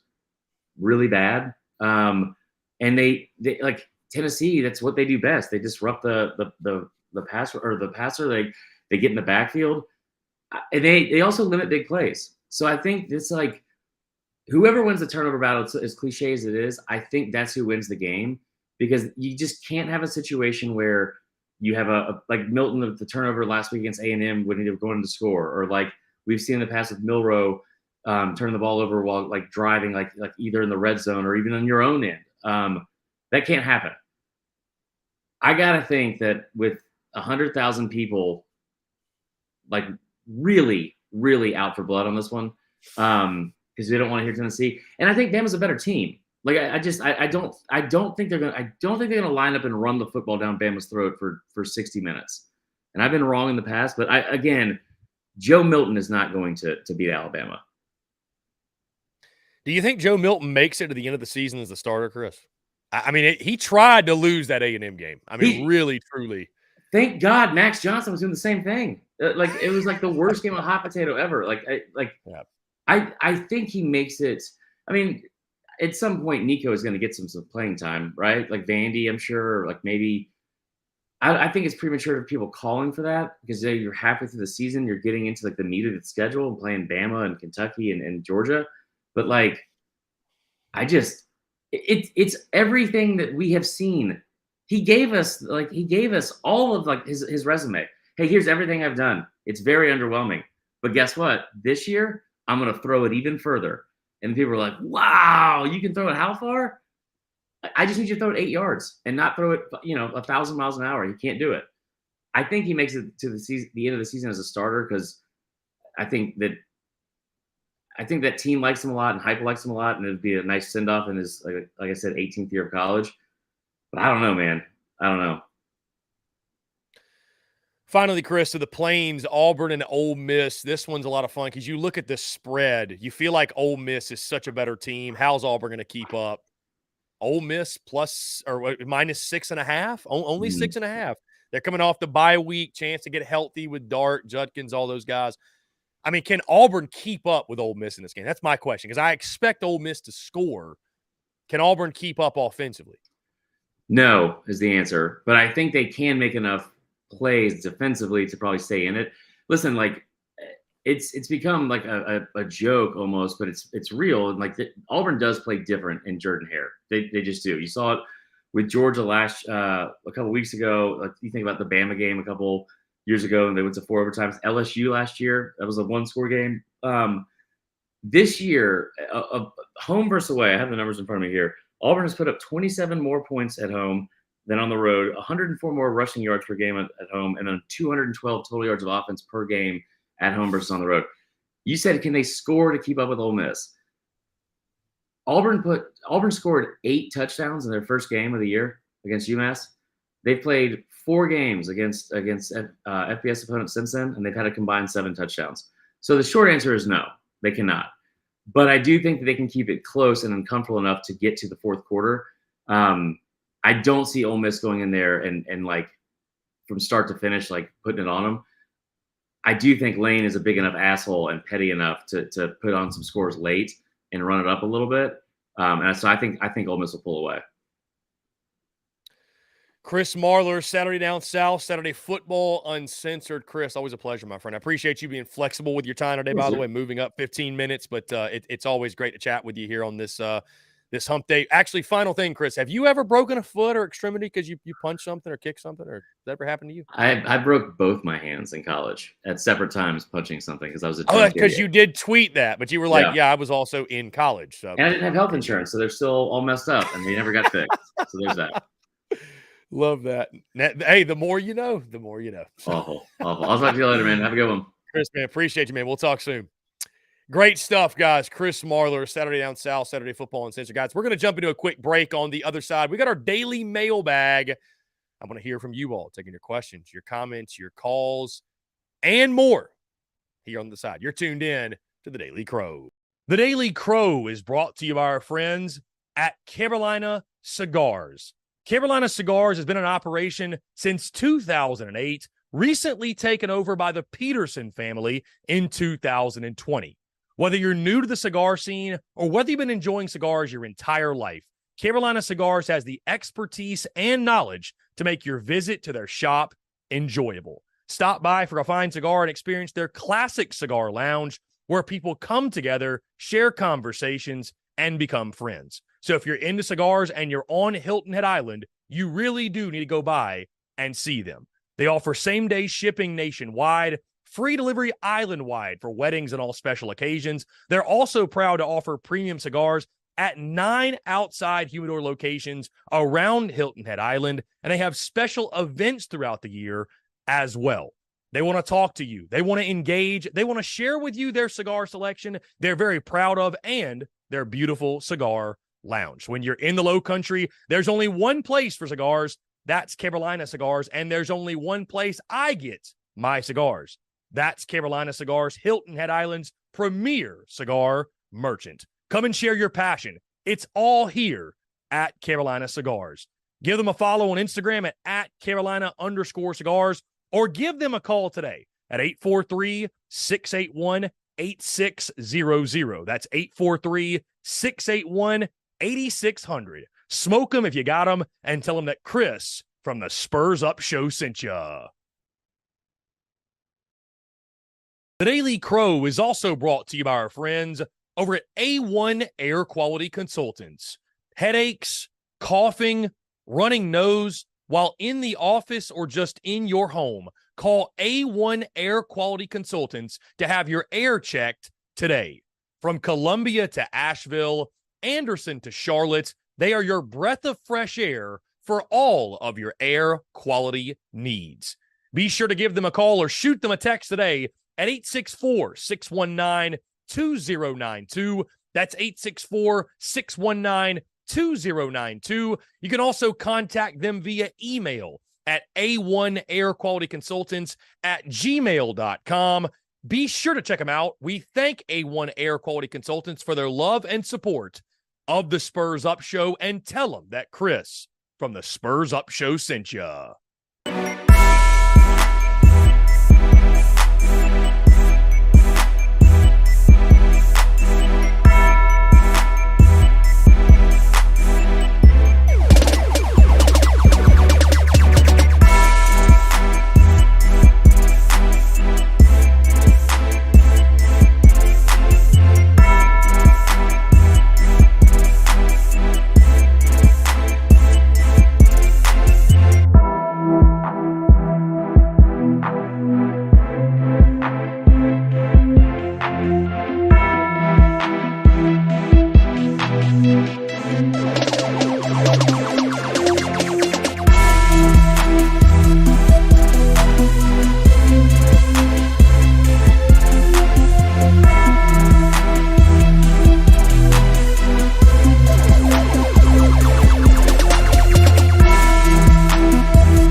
Muscle Dougie, ho, Dougie, ho.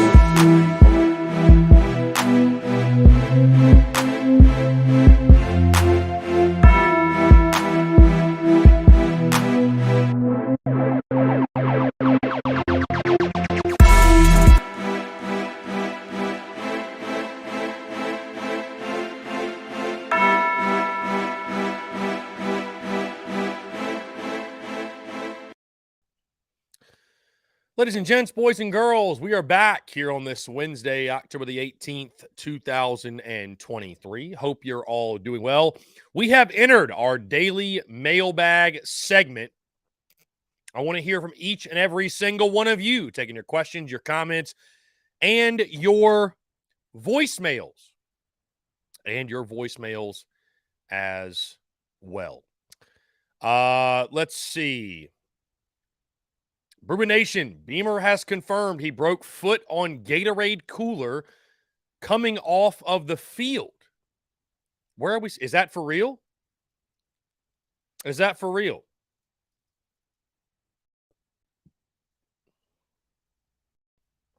Is that an actually who tweeted that? Is that a real thing?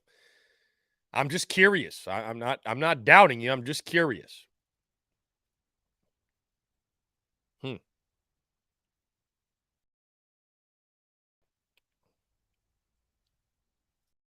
Let's see.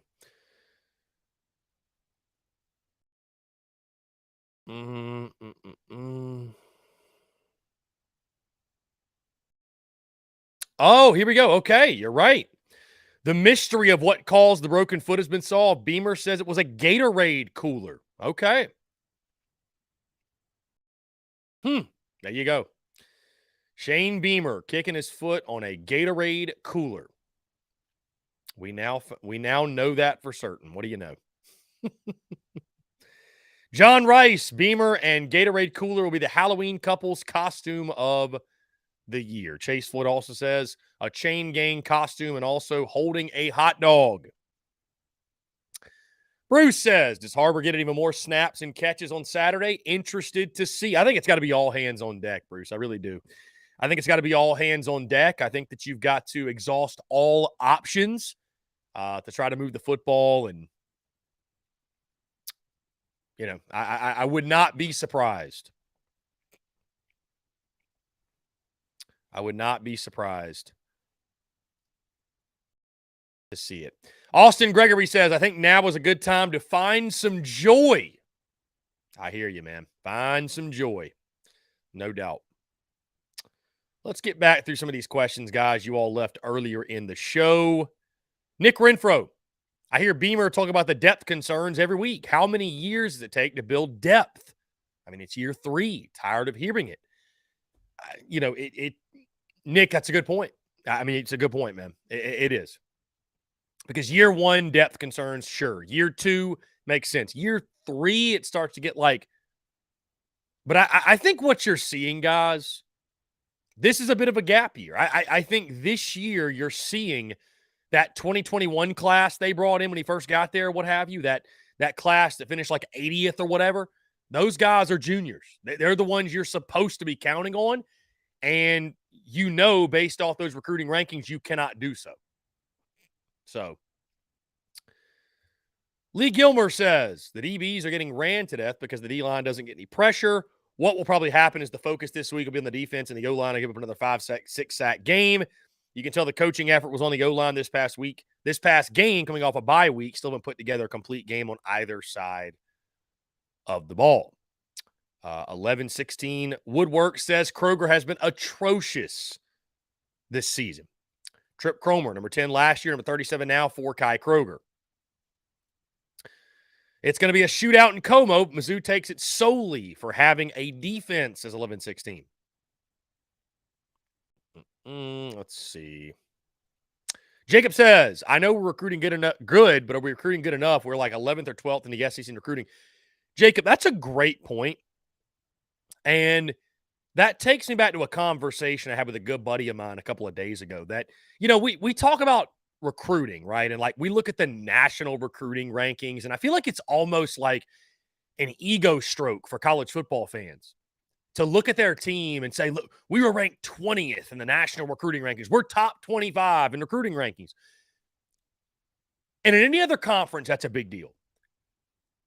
It could not mean less in the SEC because you can be 15th nationally in recruiting, but finish 9th in the SEC. And so, like, what real progress have you made? Like, I almost feel like we should stop looking at national recruiting rankings. Because what difference does it make? I mean, if you finish 14th nationally in recruiting, but you're 14th out of 14 SEC teams, well, what have you done? Right? Like, I mean, if you're not making progress in SEC recruiting rankings, well, then you're just using the national recruiting ranking numbers to make yourself feel good about the signing class. It just, if you're not finishing in the top half of the SEC in recruiting, like, you're really not making progress. That's a harsh reality to face, but that is the reality, no doubt. So I just, like, when we talk recruiting in December, I feel like what's the point? What's the point of discussing the national rankings? Like, who cares? Who cares what they are? Lee Gilmer says, our coaches have the deer in the headlights look. The OC and DC, especially the DC, don't make adjustments or don't know how to. We score points, but at what price? Rattler's under pressure 1 out of 4 plays and takes hits. Those hits add up during the course of the game. Then any quarterback starts to hear footsteps. Yeah, Lee, if you can't protect the quarterback, you do not have a chance. Curtis Scholl says elite coaches don't act the way he does. He can recruit okay, but that's about it. Harsh words. Do y'all agree? John Edwards says, Curtis, then you can go root for the team. John Edwards, everybody's free to have an opinion, my guy. Everybody is free to have an opinion. Bruce says, hopefully we can turn it around. Just got to fix the problems. The same thing killing us each week is hard to stomach, but hopefully they can be fixed. Indeed. Guys, if you're in the TDC Questions channel, be sure you leave your questions there. Frankie said, new merch t-shirt. We need to improve in all three phases. Go. Frankie says, when do we start playing with our nuts out? I hear you. Zach Attack, Pete Limbo just said from personal experience, choose a wall rather than hard objects to kick. Every coach has done it. Cox by 2, the object or wall will always win, no doubt. That is for sure. John Edward, anyone like Curtis that is hopping off the Shane train shouldn't be allowed back on. John Edward, I just see it as Curtis has an opinion, and he wants to express it. Curtis Scholl. Those 2 wins last year were fool's gold, a Tennessee team fighting in locker room before the game, then a not really good Clemson team with that guy DJ. Are there people out there that agree?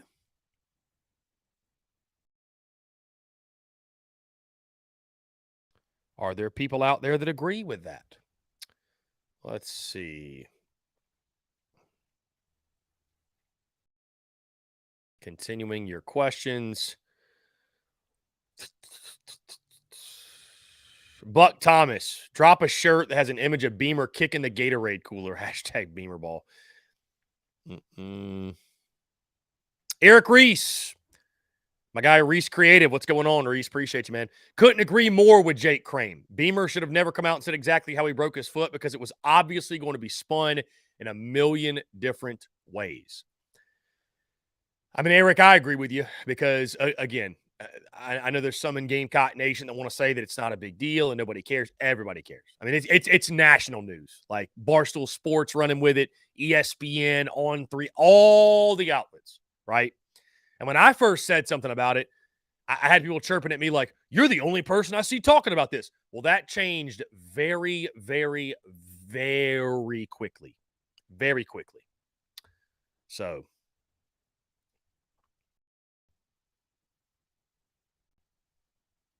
Peyton Smith, I think Beamer's still having to use what was left by Muschamp. Next season will truly be purely Beamer's guys. Also, this many injuries should pose questions for strength and conditioning. Beamer said weeks ago that they were taking a look at it. So.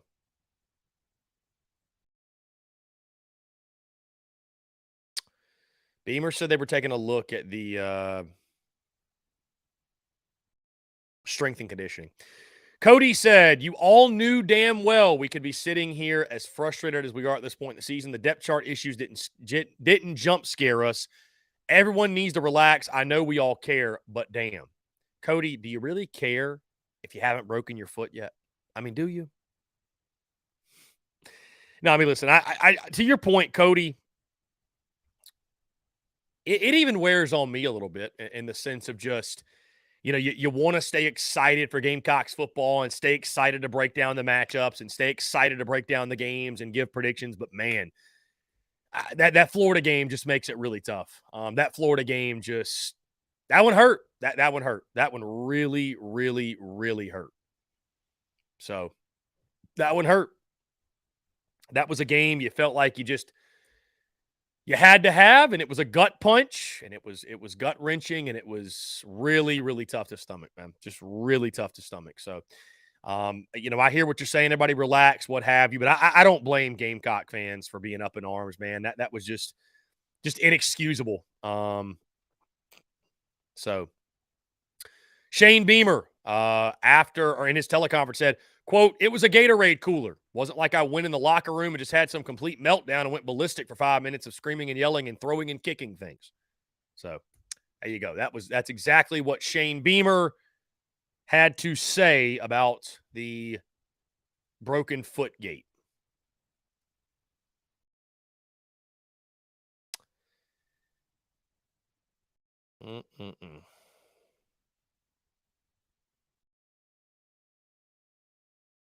Anyways, you guys can leave voicemails, questions, what have you. The Discord is popping off, of course. Big Cock Club. Join today, patreon.com/Big Cock Club for access to our Discord. Justin Martin, Chris, do you see Jimbo Fisher coming to South Carolina as an assistant?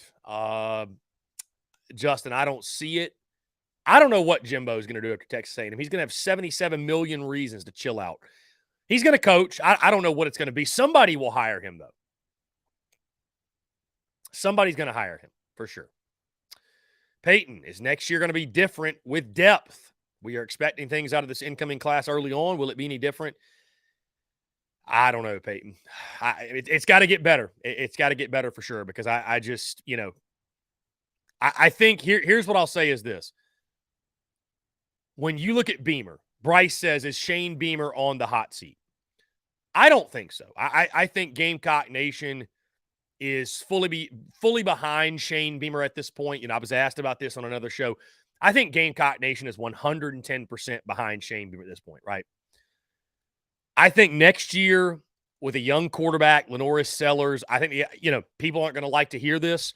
I think the expectations are going to be, hey, if you can get to a bowl game with Lenoris Sellers, get to 6-6, show that you're making progress, and Lenoris Sellers shows some positive signs. If you win any more than 6, if you go 7-5, if you go 8-4, obviously it's a huge success with a brand new quarterback. I think 2025 is going to be the year for Beamer. I think if South Carolina in year 5 of his tenure is 5-7, 6-6, I think there will be real pressure, and Beamer's seat will heat up exponentially.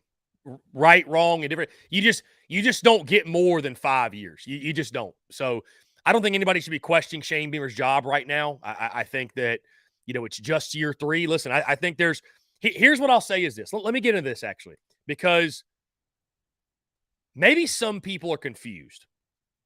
Maybe some people don't know where I stand on Shane Beamer, because I don't know what it is. People, for whatever reason, they cannot separate, they cannot process the thought of, I can support something 100 let me start over.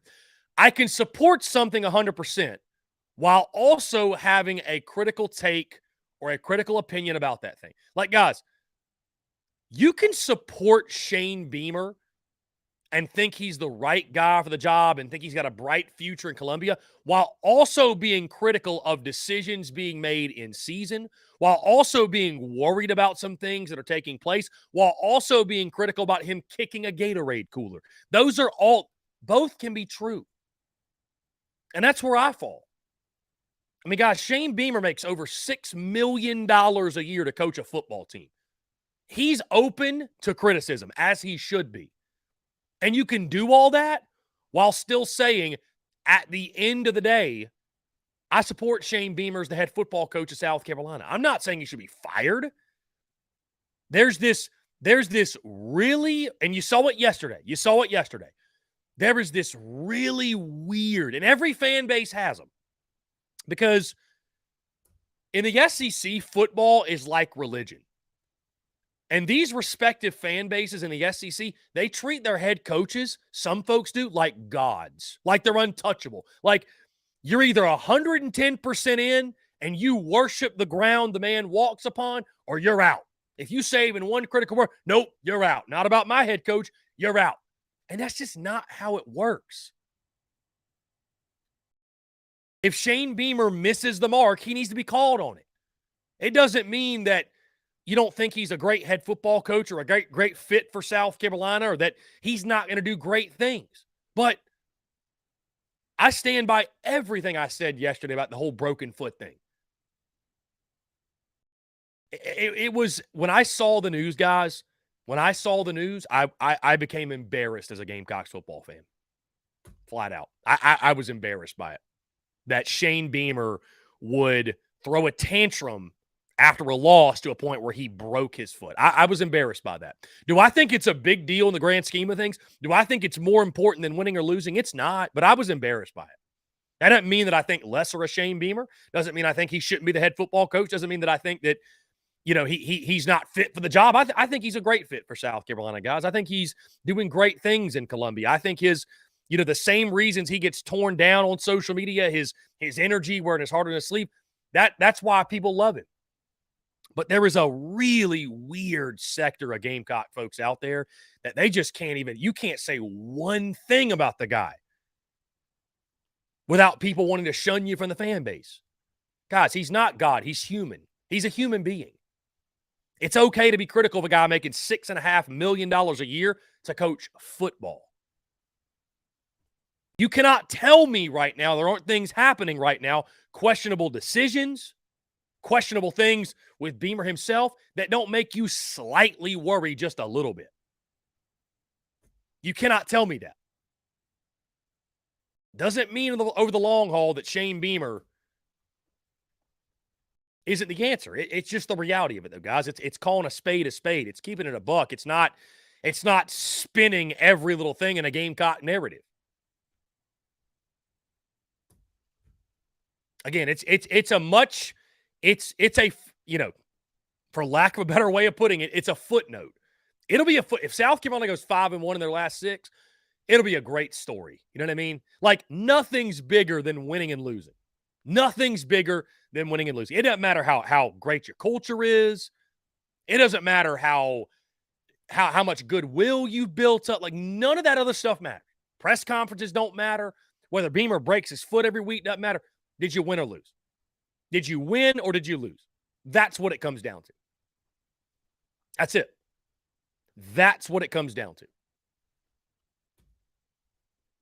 And so, you know, I said what I had to say about the Beamer stuff, the broken foot stuff.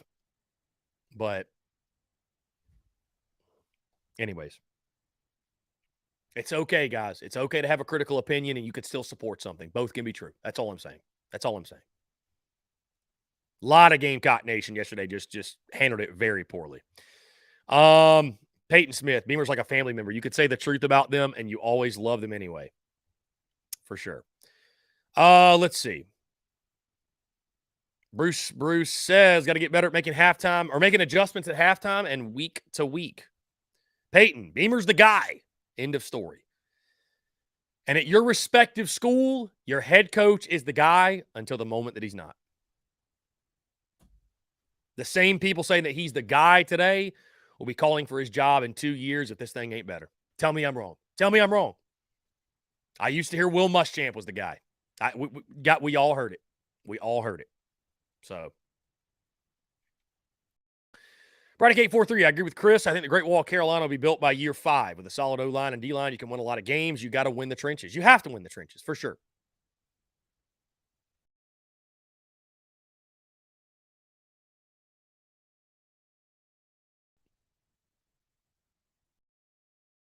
Curtis, hell, you can go 7-5 and keep your job for 20 years at South Carolina. I think the standard, the expectation will go up. I think, Curtis, what you see from Gamecock Nation is that 7 wins really isn't good enough anymore. I think the standard has been raised. I think that's why people are so upset this year, because a lot of people thought the Gamecocks were taking that next step to winning 9 games, and it's sunk in that's not happening, right? It's literally mathematically impossible. So Brian Dean, I still think this team can right the ship and run the table. Beating Mizzou will be a tall order. Use the LSU script on them and outscore them.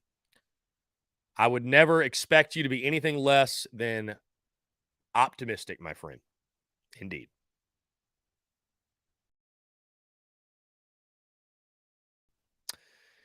Yoda said, you called for Muschamp's job. You're calling yourself those people. Yoda, I also never said that Will Muschamp was the answer to South Carolina's prayers. I just simply said, let's roll the dice, see what happens. Let's take a chance. I never put Will Muschamp on a pedestal of he's the greatest thing since sliced bread. If you say one critical word about the guy, I mean, that was a questionable hire, Yoda. That was a questionable hire. And so once Will Muschamp showed you who he was, yeah, it was time to pull the plug. Yeah, it was time to it was time to go a different direction. And I like Shane Beamer, guys. Love Shane Beamer. But I mean, if it's year 5 and Carolina's going 4-8, that'll be enough. That's it. I mean, that's it. Now, I think South Carolina should lock in for the long haul because they've got to, like, you're not going to find someone who takes the South Carolina job, who owns the South Carolina job on a more personal level than Shane Beamer does. You're not going to. You're not going to. right? So I think for South Carolina, what you need to do, you need to lock in for the long haul. You need to lock in for the long haul. Okay. Let him build. Now, Shane Beamer needs to win games. Missing bowl games is unacceptable. I don't care what your roster looks like. I don't care what your quarterback situation looks like. Missing bowl games is unacceptable. But in the first 5 years, my expectations was just get to bowl games. Just have enough momentum where you can build this thing in recruiting. That's it. But in the meantime, I'm going to say this. I don't care if it hurts your feelings. This is my take. Because I look at Shane Beamer. He's not just a head football coach. He's the CEO of the program. He is the face of South Carolina's program. He and Spencer Rattler. When you think of the face of the program, who are the two figures? Who's the figure? Who's the face you think of when you think of South Carolina football? Shane Beamer is one of them. So everything Shane Beamer does, everything he says, every action he takes, it's under a microscope. So, guys, I understand why super fans look at Shane Beamer kicking a Gatorade cooler and breaking his foot and saying, that's awesome. Because it shows Shane Beamer cares as much as you do. I get that. But, guys, Shane Beamer's not a super fan. Shane Beamer's not a fan at all. He's the head football coach. He is the CEO of the organization. And when all hell is breaking loose around him, the CEO has to be that of a stoic, calm, cool, collected. Never too high, never too low. Stay even keel and lead from the front. That's what Shane Beamer needs to do. Now, we can disagree. If you think a leader should act a different way, if you think a leader should be more of a tyrant, by all means, go ahead. But you look in history. You look at the history books. The leaders that were tyrants, that acted in that manner, they were conquered at some point. They faded out at some point. Normally, it was their own mistakes. It was their own undoing that cost them. That's all I'm saying, guys. When I think of a leader, I think of a stoic, someone who's even keel. I think someone who's got their emotions under control and isn't ruled by their emotions when it comes to decision making. That's it. Shane Beamer's not a super fan. He's the head football coach. As much as fans want to say he's just like me, he's not. He's making $6.5 million to coach a football team. He's not a super fan. He is in a position of power. That's where my energy came from. It wasn't an energy of, I hate Shane Beamer and I want to see Gamecock Nation squirm.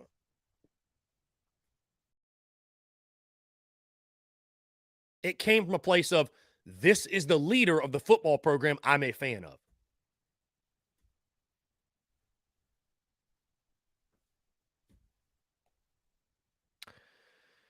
Anyways, Big Wash, I agree, Chris, but he thinks as a player, and he also sees the game from a player's point of view, so therefore he has that reaction. I mean, again, Big Wash, we can agree to disagree, and I understand, guys, that, you know, there's many out there in Gamecock Nation that will spin this. They can't help but spin it, and, you know, they don't want anybody to hold any sort of accountability. Nobody should be responsible. Everything's fine and dandy all the time. Like, I just don't operate that way. If Dabo Swinney did this, and by the way, Dabo Swinney's comments, let's not gloss over those. They were absurd. But if Dabo Swinney did this, Kirby Smart did this, if Billy Napier did this after losing to South Carolina, guys, we'd be clowning him. You know we would. I know we would. We all know we would. We know we would. Why are we trying to act like we wouldn't? And Cody says, why is Spurrier throwing the headset any different from kicking the cooler? I don't recall us getting up in arms about Spurrier doing that. Well, Cody, there's a different set of rules for high performers. Newsflash, welcome to the real world. When you're a high performer, you can get away with things. Steve Spurrier won national titles. If Steve Spurrier was, you know, an average, you know, if Steve Spurrier, his first job was South Carolina, and he was what, 17 and 15 or whatever Beamer's record is that he didn't have those national titles, we would say, look at his tantrum on the sideline. Can't control himself. But he won national titles. So with Spurrier, it was colorful. It's like Bull Durham. It's like Bull Durham. I love this scene from Bull Durham when Crash is talking to Nuke and he says, your shower shoes have fungus on them. You go win 20 games in the show, the press will think you're colorful. Until then, no fungus on your shower shoes. Means you're a slob. There's a different set of rules and a different set of standards for high performers. So stop trying to compare Steve Spurrier throwing a headset to Shane Beamer kicking a Gatorade cooler. Guys, appreciate you all tuning in. That's going to do it for me. Be sure you hit that subscribe button on YouTube. Hit that bell icon so you get notifications when we go live. We drop new video content as well. Also, hit the subscribe button on iTunes, Spotify, Google Podcasts, wherever you get your podcasts. You can check us out there. And stay tuned, guys. The social media content bleeding out of the eyeballs as we get set for kickoff on Saturday against Mizzou. Guys, appreciate you all tuning in. Thank you all so much. Have a great rest of your Wednesday, and we will talk to you all tomorrow.